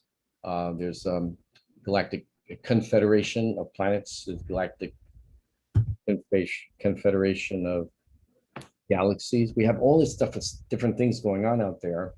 So there's even some federations of the galaxies. The federations are more military-like. They kind of run in that, and the confederations are kind of their own things, but they gather together as a grouping, and we all work together. So the intergalactic mission is a grouping of many of the alliances, as well as we are part of, and the Christ group. That's another group I was told to bring in to tell people about, because they don't know about it. And you'll hear it the first time here or from my lectures. The Christ group is a group from deep space, from other universes and other galaxies all over the place. Beings of the light. Everybody trying to bring the children home to Creator through the love, and the Christ represents love. So that's called the Christ group, run by Sananda, who created it a million years ago or so. So it's like a billion years ago. But he's the infinite creator manifested to us in a personal form so we could communicate and work with. He's told me many times, I'm projecting, I'm creative, but projecting so that the children feel calm, feel recognition. I'm your, I'm with you. I'm your big brother. I'm your father. I'm your mother. It's that whole thing like that. So we know who he is. And whenever he shows up on a ship, we bow like that, good reference to him because who he is. Some souls get to their knees. Yeah, but that's not, that's okay, another thing. that's a little misleading. When he shows up on the highest oversoul levels, they bow, just because Oh, thanks. She's everybody, right. everybody On the high does, realm. everybody does not know who he is on these lower On these realms. realms. Sometimes they don't know. A He lot will of not times, correct them no, either. a lot of times they don't know. And They- he will not correct you. It's free will. And that has to be clarified, So because I if want to somebody, tell people, yeah. if somebody gets to a higher heaven level and Yehoshua or Sananda's walking around and nobody's doing what you're saying they're doing, it's because they don't know. They have not, and they will not get to the highest frequencies. That aspect that's in that heaven realm will not Yeah. get to the highest frequencies of the oversoul levels that Mark is talking about until they literally understand who he is. Yeah. If they don't understand who Sananda really is, you can just play in the, the 7th through the 1st. That's the other thing, everybody. She's right. When you get to the 7th plane here, the 7th plane, it's a very nirvana level. A lot of souls just stop there thinking that's it. Buddhists are there too. To get to the next planes over, coming up through the 8th and on higher, I'm so sorry I didn't mention that. You have to know who the infinite creator is to get off the planet levels around the planets, these frequencies. These 7th planes are on these all dense planets and places. So we have the etheric in the 8th high realms, high astral plane. 10th is a mental causal plane. 11th is a celestial Buddhic plane too, as well, with the energy of 1. And then 12th, universal cosmic level. I'm calling it a Buddhic plane only because of the oneness that people feel. But that's the best way I can just describe it. We have different things, but okay, again, I just want to, I can want to say only one get thing. there after these levels, when you understand the infinite creator is one threefold, magnificent, incredible being that manifests to us all as souls and children, the angels as well, within high realms to these frequencies of etheric levels and all, and to this dense level as well. So that's why you can have a holy presence experience, Holy Spirit experience, come to your presence on the planet. And I'm going to tell Phyllis to shut that phone over there off, Phil. Phil, over there. That Phyllis, forget that phone. Phyllis, that phone. I have 2 phones here. One I've unplugged totally, and the other one forgot. Couldn't reach it. I forgot to unlock that one. That was the one I records.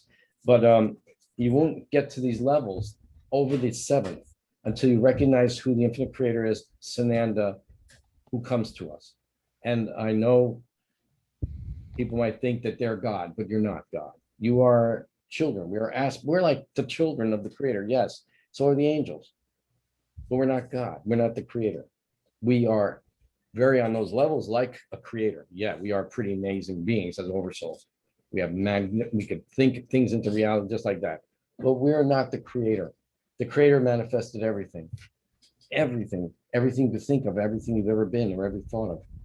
We did not think of anything that's not new, that hasn't been manifested first by the infinite creator's And that mind. includes the angels. And the angels too.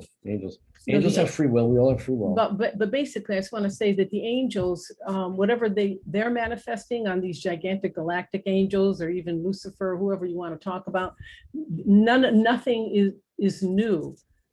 They all are derivative from creator. So to say that you're greater than creator is, of course, the sin of the ego. Yeah. But I also wanted to remind have to be people, careful and I with forgot folks. to say this earlier, and this is important information that goes through the multiple levels of frequencies that Mark is talking about.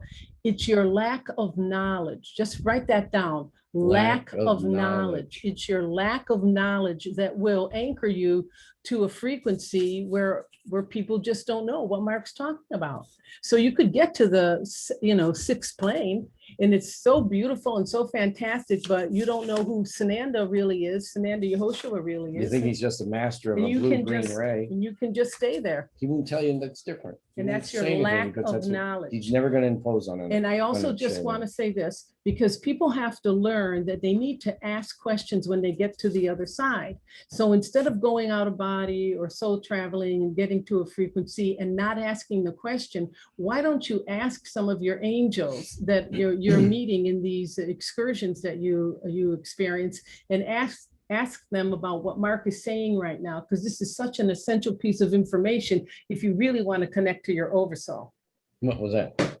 Well, just the learning to ask. Oh. If you're traveling Yeah. you're out of body, or you're astral traveling or soul traveling, and you're to these higher Okay. frequencies, you may think you're at the oversoul level. Yeah. But if you don't know who Sananda Yehoshua really is, and you don't know it's a trifold creator, you are not at the oversoul level. Yeah. Okay, so And just that's you confusing. need to ask. It's your lack of knowledge that will anchor you to a slower frequency, Yeah. even though it's a fantastic heaven. Yep. Just explain to them what I'm saying is true. It's true. On the third plane, the first realm of the heaven, first realm of heaven level, we'll say, where you meet your animals and friends, that you can reincarnate back. That's a level where you can choose that back to the first planes of different planets, depending on what you want to do. On the fourth plane, we call it the highest astral plane of heaven by Christians. You can reincarnate back again, but if you're not planning to reincarnate back, then you go to the fifth plane. That's called, in other realms, the second death. That is where you will shed that astral frequency of that body, and you'll get to that level, and you won't reincarnate again. You'll be in go into the etheric realms if you want to on those levels. You can say, I want to go back and do etheric type life, but a high etheric life. And on the sixth plane of this level, when you see 1, 2, 3, 4, 5, 6, 7, that's called biblically referred to as the third heaven. And that's in the Bible stuff. So that means you're not coming back anymore. Now you're getting into higher self aspect levels where you can meld in with your higher self and be your higher self too, in this, wherever you're living here. On the next level, the seventh, we call it the last plane of a physical density. So it's sort of a physical density feelings here. We do have physical density on the higher realms. I just It's don't the want to last confuse plane people. around a planet. Around the planet. Yeah, all the solid planets on our galaxies and universes have 7 energy fields around them that work with that planet. So it's like the planet's energy field aura. And we're in those planes working on that planet. Let's say Earth. If we're on Mars, the plane level is going to resemble the Mars effects of what Mars has and what they're working with. Each planet is its own. That's why many space beings come to this planet to check it out, because we have a lot of stuff happening at once on this planet, known as a resource planet for the different galactics out there for physicals. They come here for the water, the minerals and things. And sometimes yes, your cattle, and sometimes, But the Right. aspect of the idea of the lack of knowledge will lock you into, a high frequency, even the seventh. yeah, you can be stuck there. We've gone to people in the seventh plane and talked with them about what's happening in this solar system. And they were in such a nirvanic state. Like I'm at oneness, they call it, but it's still what they know only in this projection here. So I'm trying to help them to get further to see what's really beyond these planetary levels. And that's what your goal is, to go home. Our real homes are on the sixth and up levels. We can go further. And that's where we come from. The negative beings, again, were projected into this dense levels. They were cast down No, and cast you're out. not from whatever the you wanna call sixth it. plane. I mean, the seventh, and higher, eighth, 12th. So they were cast to these levels. So they were not going to bother the children of light, the children of the innocents, the good kids.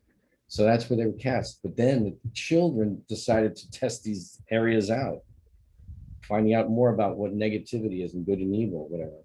And so that's been the test of a lot of the souls, because they always say, like, how do you know the really good if you haven't known something that's really bad to know the feeling of it and what's going on here? So many souls in high realms, other places, other galaxies, other places, maybe only know about 8 through 11 and 12, and they haven't come further down. You've probably heard people say, I was hearing a being say never had a physical life, she or he. And it's hard to imagine, but yes, most souls have an aspect somewhere they projected to a density. Some haven't come onto a dense physical like Earth. And they might be Etherean only, as close as they got. But Ethereans are out there, and space beings are out there that are trying to find a way to get into this density of this planet right now, as maybe not as walk-ins, just to find a way to get karma here. They're working in Etherean to try to get something here. And it's because on the etheric levels, one life on a high Etherean level could be the equivalent of 1,000 Earth years or more. We're 500 Earth years in time of thought. But if one of these Ethereans can get one dense physical life on this planet right here, going through this challenge that's going through, just one, come in for 10 years if it can, just 3 years old, they don't care. They want to get in to feel this feeling here, feel what it is, and understand what it is, and say, I was on Earth.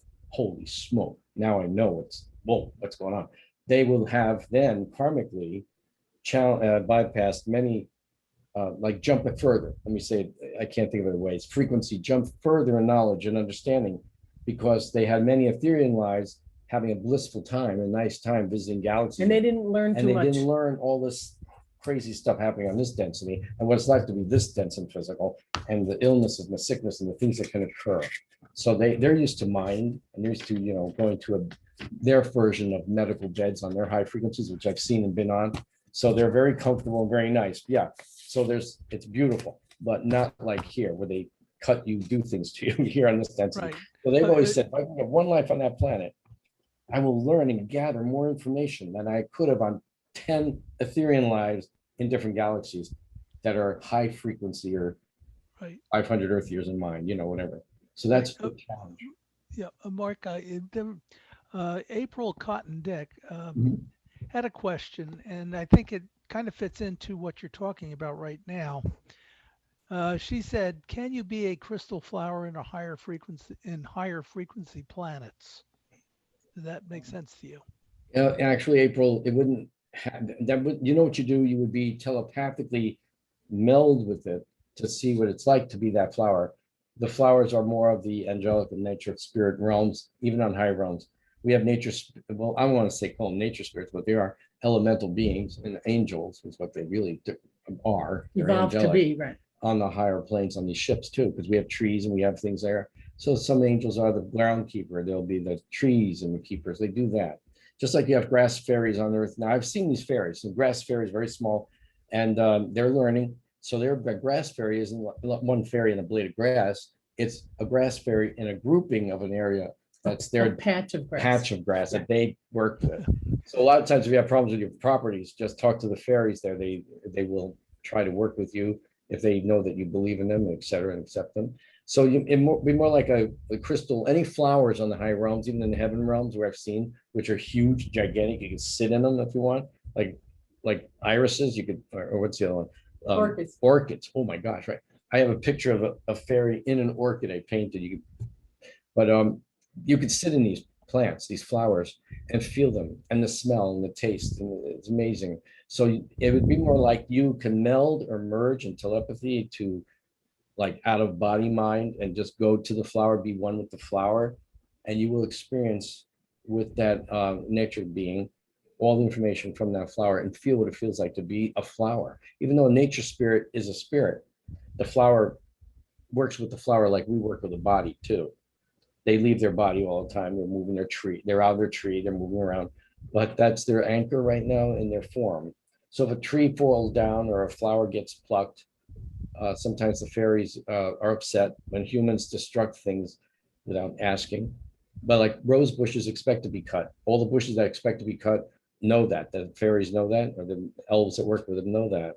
So they know you're going to trim the rose. It makes it better, and they like that. And they will have their essence with rose in your house. So if you're going to tune into a crystal flower, and there are crystalline looking flowers out there, yes, they're beautiful, and they look like irises and things. And you can meld with it. You can go up and hug a tree on ships and be one with that tree and understand it. And the trees are different than earth trees. Some of them, they're similar to weeping willow. And it's funny about the Avatar trees in the movie Avatar. There are trees that resemble that. So I thought somebody went out and saw something. There are trees that look crystalline like that and sparkling. And they move towards you. Their branches will come towards you if you acknowledge them. Flowers and leaves turn towards you. The sound and the frequencies of the flowers that they have, and you hear everything. You can hear sounds and music of the heaven realms. You'll hear it.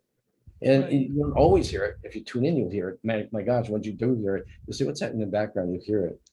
It's beautiful, like crystal bowls and sounds and frequency. And also you'll hear it singing on the high realms. You'll hear angelic singing.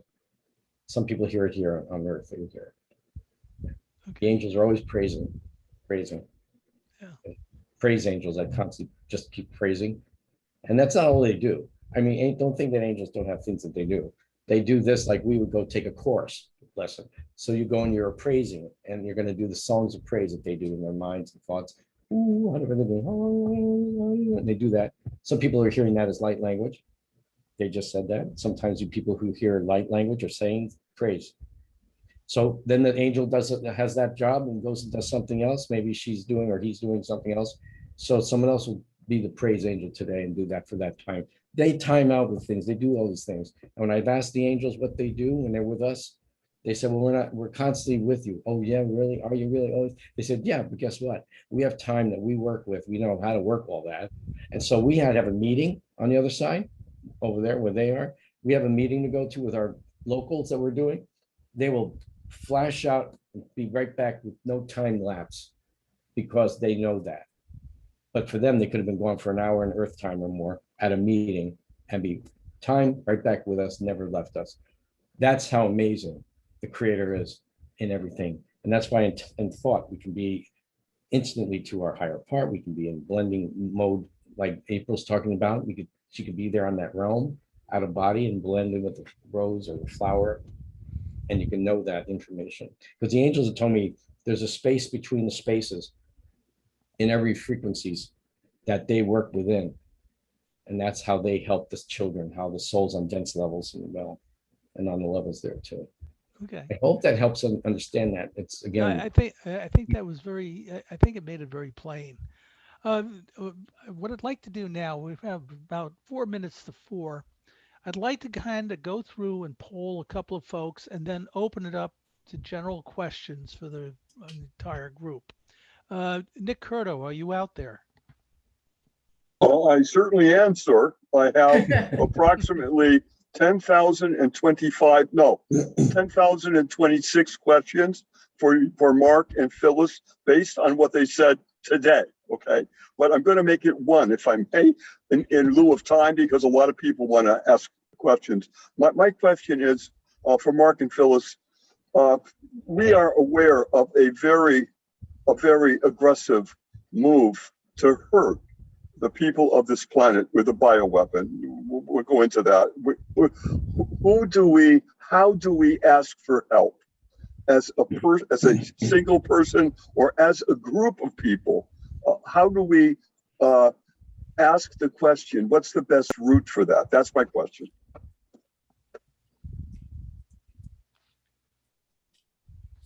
Well, one, also trust in him, the infinite creator. That's a manifestation he puts forth in space for us on the high realms. But pray always, daily, nonstop if you can do it, but you can't. As you walk down the block, give praise, Trust. trust, send love to everyone you see. Well, tell him what your host told you. He said to me, let your thoughts be on me, meaning infinite creator, and as the threefold infinite creator. Mother, father, mother, the son, which is representing children. He is the child, he is the infinite, and the Holy Spirit, which is the love that the creator has for the son. That's the manifestation of that energy. And that's where the miraculous things happen when we call on the threefold creator in prayers, in prayer, and for healing to occur. The Holy Spirit comes through manifesting with the physical. So that's where an arm grows back from a person who's missing one. But if you're just calling on creator without recognizing the whole infinite one as one, who is within and without, and that's a whole different teaching that they've showed us on the finals of who the infinite creator is.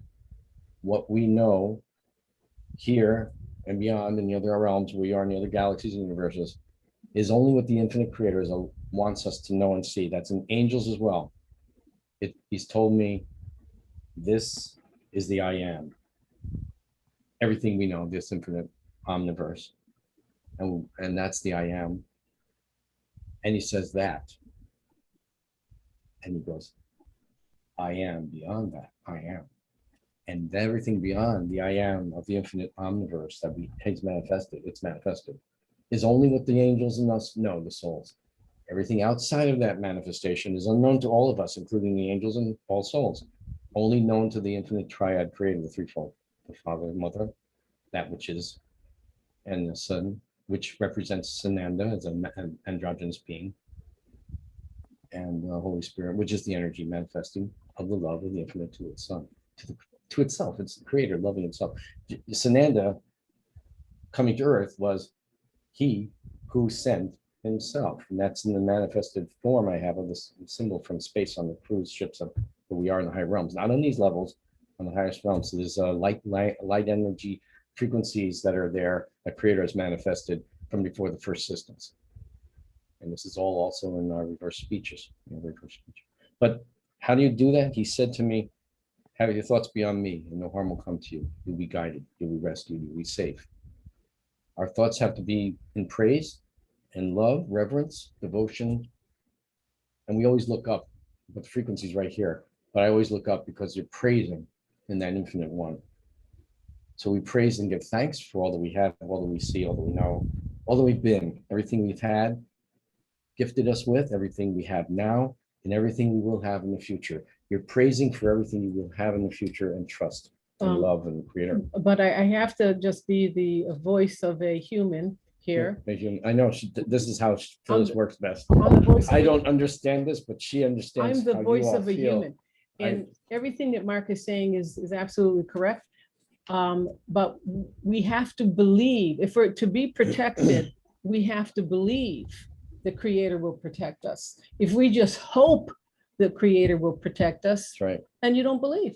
If you're hoping or having a slight doubt, it causes a blockage of energy coming. If we trust, thy will not mine be done. You are my source. You are my beloved. You are my true parent. I call creator our beloved. We call creator beloved. I know I get touched now because I'm talking this and I hear the crew talking and they're telling me, don't forget. When we're on the high realms, we're praising. We're praising in our mind, or we're praising. We do have times where we're on the ships as well in the high realms, 12, 11, where there's places where the infinite will show us with light. Just not that's not the creator, but it's light coming from it. And we are praising it in love, just oneness like this, and stand there and give thanks for everything we are and everything we see, everything we know and everyone we know. And the love that comes back, the blissful euphoric energy of the creator of love. You know your creator, and it's our parent. And you doubt not, never a doubt on those realms. So in living on this density in this physical realm has been challenging for me too at times. But when I've had the oneness and that energy of trust, not doubting anything, miracles occur. Phyllis's briefcase comes home. I told her, just do not think about it. Thy will not mine be done. Let it go. It'll come home to you. Trust your angels. We're trusting the creator. And she returns it the next day at 3 o'clock in the afternoon, which is our number they work with us with. So she returned her briefcase. But my doorman gets a miraculous experience because he said, Mark, I met an angel. I don't know. But I said, you're blessed to have met. But just for us regular humans, to protect ourselves, we have to have faith that we are trust. protected. So even if, let's say, some medication was given to us that we did not want, Medications, we could still anything. diffuse it. What did he say? I will make it inert, He said he would make it inert. but you have to trust. If you have a doubt, you're frightened and fearful. Oh my gosh, the back of your head is going, but what if, but what if? We are not here in this omniverse with a creator that's a what if, maybe, I don't know, maybe later creator. This is a creator of now, a creator of yes, a creator of healing, a creator of love, of right now. It's a creator. Everything is now anyway in the high realm, but we're here feeling it in the time energy. But it's not a what if creator. It's not maybe later creator, or what if I maybe, no, that's not the creator. Creator's now. And you keep your thought on now. Thy will not mine be done, but it's your will that comes to me. Thy will, what you will for me, what should I do for you, whatever. But it's thy will, not mine. That cuts out the ego. And you keep saying that. Yahweh, we call it the breath of life. Yahweh, what is it thy wish that I do? Your will, not mine. What is it? And you wait, and creator will send information. That's how people do it on the high realm. That's how we do it up there. But we say, what's thy will? Well, today. You get up in the morning and say, well, I'm alive, and thank you for that. So what do you wish me to do today for you? People just don't even thank that they got up and are healthy breathing right now. So we have to keep our thoughts on the love and the light of the infinite one, our beloved, who's our parent, who creates everything and can create beyond anything any human mind or any earth being can think. So any earth being trying to make something negative to hurt the children, it's already against the infinite and that which is life on the all densities. So if the person's coming against life and we trust in the creator who is our life, our source, our beloved, it will protect us and guide us and give us shielding, which he's done for me. He shielded me from things where no one saw me. He shielded me and he's rescued me with the angels. They've levitated me from falling down on my head to be dead on the steps. I've been rescued many times by them as a child. And when I asked about it, that's when they told me it was the prayers of your grandmother who prayed daily. It was the prayers of your parents who prayed, but your grandmother prayed the most daily. Her energy of love was protecting you with that prayer, Okay, that buffer. That's a good point. So what we're doing right now is we're praying for those close to us who have taken the medication. And so we are praying on their behalf. we stand in their gap, even for the children that don't know what they did. The ones that don't believe, think they're God. There's a lot of those. And they're on God. But if you're so God, everybody listening who thinks you're God, what's happening on the planet then? If you're so, okay. So that's how it isn't. Because if all of our thoughts came at one together, it would stop if we were that so much. It's a challenge. It's a boot camp. It's a lesson ground. That's what's here. But give her trust to the creator. That's who protects us. That's who said to me to tell everybody, if they ever forced something on anyone, any kind of thing they want to force on it, make you eat something or do something, you know what we're talking about? Put your hands over it. Whatever it is, if they let you have that object they're going to do to you, or before they're doing it to you, see it engulfed in light, for the infinite. I don't like to go into this too much, but ask for the infinite mystical blood of Christ to pour down from crimson light to white diamond sparkling light, whatever you want to envision, it's okay. Just ask for it and engulf it and see it filled in that, whatever they're doing to us, even if it's food, you know, bless it and do that. And he said he will make it inert. A friend in Long Island had it done because they work in a certain situation, they have to. I said, did you have any effects? Oh, no, it's just maybe on the second time, I was a little tired for maybe a little hour at the most. No, nothing happened, nothing. And I said, because you pray. She goes, oh, yeah. And because I trust, and then because I asked for the mystical Christ blood to be upon it all. That mystical blood is your protector against all these evil entities too, as well as what's our other protection? The praise. Negativity, negative Praise. entities. They hate praise. They hate the name of creator, which is Yahweh, as we know in space. That maybe people have other names for the creator, but in space where we are in this galaxy, in this universe, we call it creator Yahweh. It means the breath of life. And we have a lesson we teach or things that we do on the high realms, which is breathing in. Yes, we breathe on the high realms too, but it's not the same feeling here. We have lung effects in there, brain effects. So we breathe in, we go with the word Yah, we breathe in Yah, Yah, we go Yahweh, like that. That's how we do it. We teach this in our lessons, and people get filled with light when they do this about 7 times. Breathe in Yah, exhale way, and make the sound like Yah, Yah, like that. Breath of life, the infinite creator. I had to wait for Yahweh's breath of life to hit me as a child when I embedded into the fetus or baby in my mother's womb at 8 months pregnant. I had to wait after I connected for the breath to come, and Yahweh came. Samantha came. Breath of life hit me. My heart starts beating. We don't stop the heart. We don't make it beat. Creator does. And so that's the thing. We do that. You will be protected. Trust in Him, and only the Creator, the Infinite One, Mother, Father, Creator. Oh, and just one more thing. We are not a hologram creation. Just for all of you out there that think that you have followed people who are so brilliant, have figured out that ones and zeros, we are not in a hologram. You know, Creator manifests this information the way it does through mathematics in this solar system, this galaxy, this universe, and this omniverse comes through in a mathematical pattern. And we know that on the other side. So people think that the Creator is a die-hold machine computer, but it's not. It's not. And you have free will. Your free will. You could be going down the street one day, you're having trouble with a drug connection, or someone's about to mug you, or who knows what, and you put out no thoughts of whatever. Your angel tells you, don't go down that road. It's your decision. You want to go down the road? Something she's warning you. Something's going to stay back. You might get a vibe. Don't get on that airplane. You're online. Go get out there. Walks off plane, crashes.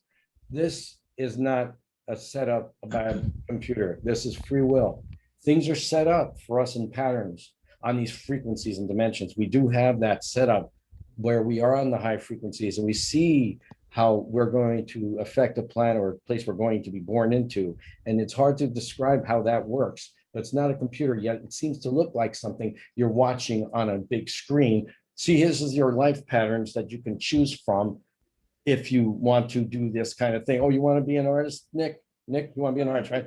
Okay, this is the path you want to be a scientist though.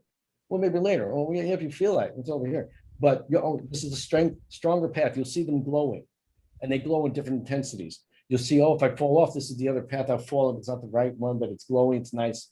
Oh, but that one over there is really bright. Like right now, I got a path that's glowing with me and Phyllis. So we're going, okay, we're standing on that one now. So there's a way that it's seen, but when you choose it, then it's reflected into our, oh gosh, I don't even know how to explain this. The angels showed me what they do, what happens on our frequency that we don't see, not in our chakras, nowhere. The angels see it.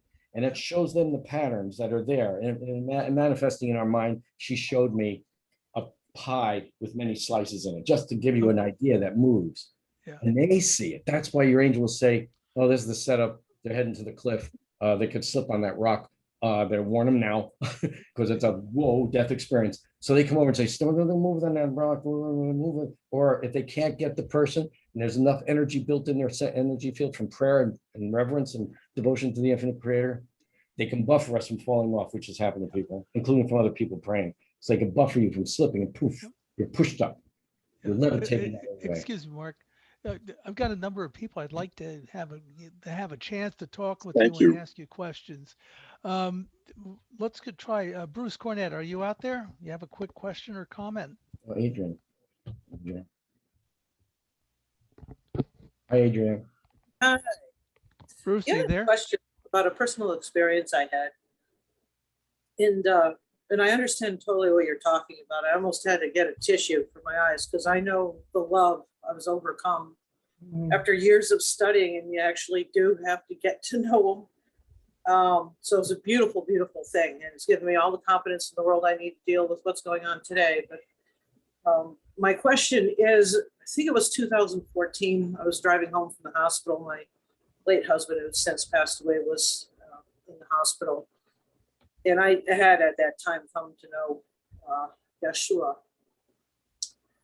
And as I was driving down a windy road at night, this being for about 3 seconds came to me in a vision, and I call him He Who Remembers Me.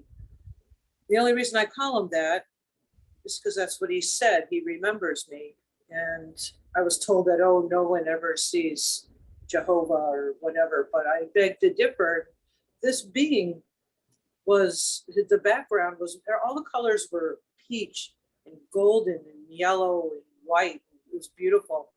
And the only thing real about him was his eyes. They were like chestnut irises, very real eyes, but the rest was all electric, orange and amber and yellow. And he opened his mouth and it stayed open.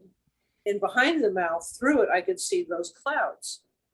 And with the mouth not moving, he said, I remember you. My hair's standing up. Oof, that's heavy.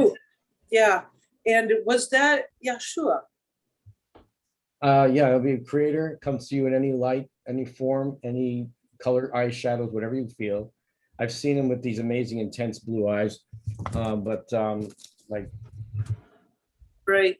you know, but it doesn't mean anything like that. Okay, just to know. He could be I've any- seen the Holy Spirit we've been out there and it's high realms. The Holy Spirit is glowing fire light. It's a human form. It's the Snanda, but it's all gold and his eyes like fire and his words are fire. It's amazing. So what you saw when you opened his mouth is a Shekinah glory in the background, the clouds coming at you, the clouds coming at you with light and shine and iridescence. They were in the He's telling background. you, they were there in the back. background. Yeah. But And that through would his- be, Like he was hollow. So he was everywhere. yeah. Yeah. That's a metaphoric image for you, a good one for you to have from him. You know, that he gives us all these metaphoric imaging for us that we can understand. Can I put a name on him instead of He Who Remembers Me? Well, that's exactly who creator is.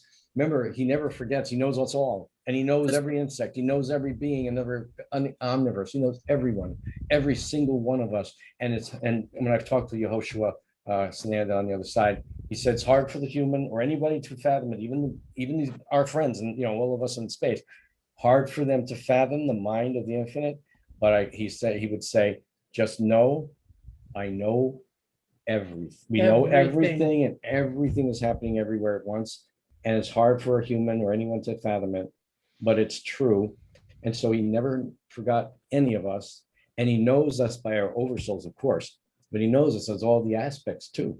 So we go, but how? We got this little brain. No, not that, not the brain or the infinite knowledge of the infinite one, who's beyond brains. It's just is. So it knows all its children, it knows all its creation. It knows every single thing from a microbe to a dust mite. It knows everything. How? Whoa. Well, we don't have to worry about it, he told me one day. He said, don't fathom that. Fathom the infinite and the love that I have for all life everywhere. Thank you very much. Okay. Including the fallen. Including the fallen who have chance to come home. We have to pray for all the fallen entities and souls, whatever, everybody, every angelic being, as bad as they think they are and how bad they can be. And they're just like little anger. Yeah, they've got things happening here. That being as you know who it is, the one they call Satana, that was here as an angel, Satana, now saying, then we have Lucifer. These beings were cast into the timeout zone, as we're calling this area. But you know what? They're so arrogant and so prideful and so angry at the creator and so jealous and so hateful of us, the children. They're jealous of us, not our guardians, not our beloveds like Michael and Gabriel and all these others. It's the fallen who are jealous and angry because creator wanted to help them to help us on these levels if we came through in different frequencies, not just this dense level, but as a theory. He wanted the angels to be part of a protection program on a dimensional spacing to guide and like protect your little brother and sister. Hey, that's what it was like. And those guys fallen, you know who they are. They said, what? We're first. We came first. Why we got to protect them? That's part of their argument. And the other part is they got so prideful and arrogant that they knew that they can create things because their creator gives them that, as well as our oversouls. We can create things. We create that manifested Arcvana. That's our home. The angels work with us. We all do that. It's amazing. It's real. And some of the thought form creation spaceships also on the different frequencies in the alliance groups. There was a thought created crystalline ships. So we can do things, but we're not creator. We are not the infinite creator. Everything we're thinking we're creating as a spaceship or as a house that we're creating, whatever we're doing, is coming from the mind of the infinite one who's already put it there for us to hear it and see it and imagine it. Other things we cannot imagine. I told my dad when I was a little kid, when I was drawing some pictures, I said, see this drawing I made of a dragon mixed with a bat and mixed with a chicken, mixed with a horse, whatever the heck. I said, you see that? I can't come up with anything of my own invention because I haven't got it. Only the creator put it in me, what we could pick from. Dogs, horses, cows, humans, aliens, whatever we're picking from, pointed ears, webbed feet. We're not coming up with anything, lobster claw, nothing's new. So that's what we have in what the creators put forth. So the beings that fell, we're trying to say we can create our own, whatever, universal, we're going to create our own space and we'll sit on a throne higher. We'll do what we want to do. And creator had to go, time out, kids. Just with love, time out. But everybody in the Old Testament and all these old writings that were coming through humans, remember that too. Sometimes we're right. Sometimes it was a prophet that was pure, that was good, but still comes through humans, translated through humans, translated by other humans. So now suddenly everybody's condemned because they are gay, or everybody's condemned because they did something, condemned for forever to eternity. That's not the infinite creator. That's not the creator we know that loves us all with love and forgiveness. But true, we have to ask for forgiveness and say, I was really a bad kid. I am sorry I did that. I'm sorry I thought those thoughts to my brothers and sisters or even those fallen. I'm sorry I thought those thoughts. I'm sorry. Forgive me. And then creator, we ask for that for the little one, the fallen. We pray for them all the time. And some demons were rescued. They are rescued when they were forgiven. They asked for forgiveness. So demons can be rescued. Yeah. Okay. We have about 9 minutes left, and I had a number of people want to speak. Hi, Patty. Patty Chevalier, want to unmute yourself. There. Hello. hello. Hi, Patty. I hope you're having a wonderful time, everybody. I love this conversation. Thank you so much, Mark and Phyllis. Nice to see you, Nick. I recognize you now. My question for you, Mark and Phyllis, right now there are so many souls that are passing over, a lot of people dying at this time on Earth, and especially because of this virus or whatever's going on. Yeah, what's going on? Are those people doing so now because they don't want to be here to the end? Is that something that people might be choosing free will to do? Yes. Yeah. Remember, it's programmed. They do this before they come in. They might be able to handle this much now, and they might not have the understanding to be able to handle more. Okay. But maybe, and if they pass in this time, depending, maybe that compromised systems, yes. Whatever's happening is the time that they've chosen, or if they felt to do these things, whatever, take whatever, and they were feeling fear and scared, and maybe they just couldn't understand it. But we could pray for them and keep praying for them and keep praying for the mystical blood poured down upon this planet constantly. Constantly. We're in a time zone, a time in the planet system where probably in a time zone where things are going right now in this direction because of the fallen beings are rising up really hard. It's like the last hoorah they're doing. The infinite's going to rescue them. Remember the 1948, Israel became a nation. It was predicted in the ancient texts when Christ said, when Israel becomes a nation or something like that. Yeah, because they had been lost again, for thousands of years, had all lost places. its I will country. come in that generation. Well, that's this generation. And everything is wrong and is right, and everything that's right is wrong. That's in the Revelations. He spoke these things, and is happening now. Whatever's wrong looks right to everybody out there, but not to all of us. But the thing is that they're pushing all this, reverse everything, going crazy. It's worse now than it was in Sodom and Gomorrah. That I've gotten definitely Wow. and answers on. So people were screaming, when are you helping us? Because it's worse now than ever. And Creator knows that. Giving children a time to come together to know who it is, who is Creator, coming home. So they're in a forget zone here. They're all about self, pictures of themselves, self, pride, arrogance. What's the other things they do? Yeah, well, that's pretty much it. You know, experiencing whatever they can physically, Self-aggrandizement. pleasures, things like that. So they're not thinking Creator. Their thoughts are far from it. Maybe even have atheists are now being promoted. Notice everybody. I So just want to say this one thing though. rough.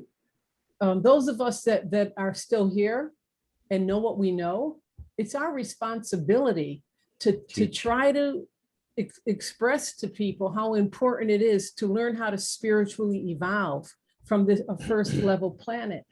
And I don't know if terrifying them with what's coming is such a good idea, but I think they all should go read the suspiciousobservers.org just to see what's going on. But we don't want people killing themselves because that's just going to stick you in another Waiting land zones. for a while. Yeah, and sometimes people have to come back to the planet they just left, and sometimes they don't have to.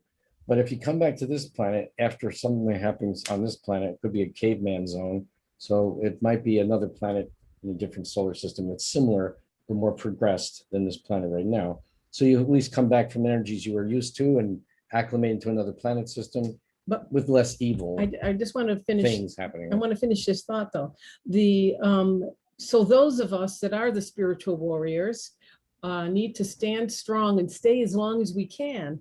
But people that are going to just fall off and not, everybody dies all the time unless you get off of first level. So, we've done this many times before. I've been through 2 resets. This will be my 3rd one and, third and last, 3 times the charm. But the bottom line is all of us here, it's our responsibility to start now to take this moment in time and, when you're getting people's attention. Just remember that you really don't get people's attention when everything is going fine. That's why people on the etheric frequencies, the higher etheric frequencies, don't really learn that much because everything's fine. There's no stress in their Oh, life. they're nice lives. And But so they're not learning. like It's like future. the cave people that did the best were the ones that were the most stressed out. And so they had to figure things out. So that's kind of where we are right now as a race, as a human race. We're going through incredible stress.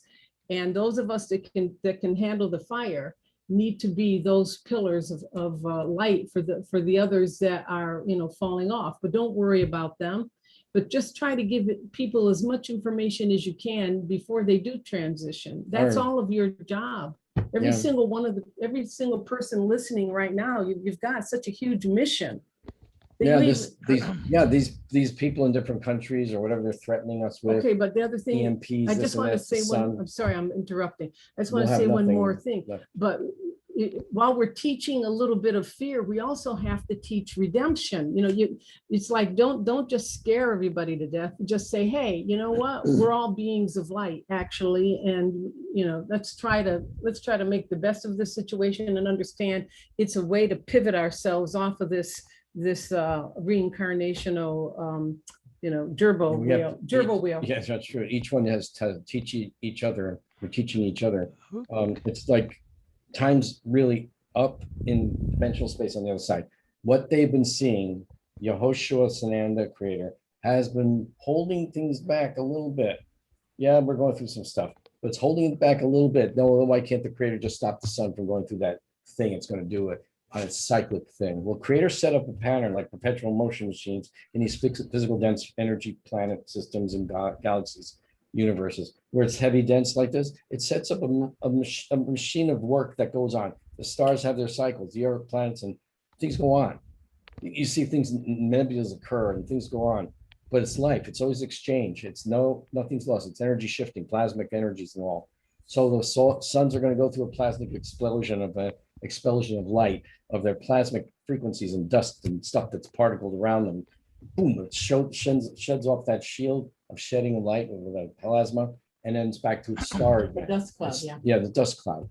And this happens. This But is, then- they do this. But then you also Oh. have flip, which And the also flip will when the- wash the, but Oh my gosh. there is when the actually, poles come together. there's actually a cosmic good thing that happens during one of these cataclysms. Yeah, Tell them about the I- spirits being released. yeah, on the other side, we talked about this on the other realm, on with Sananda.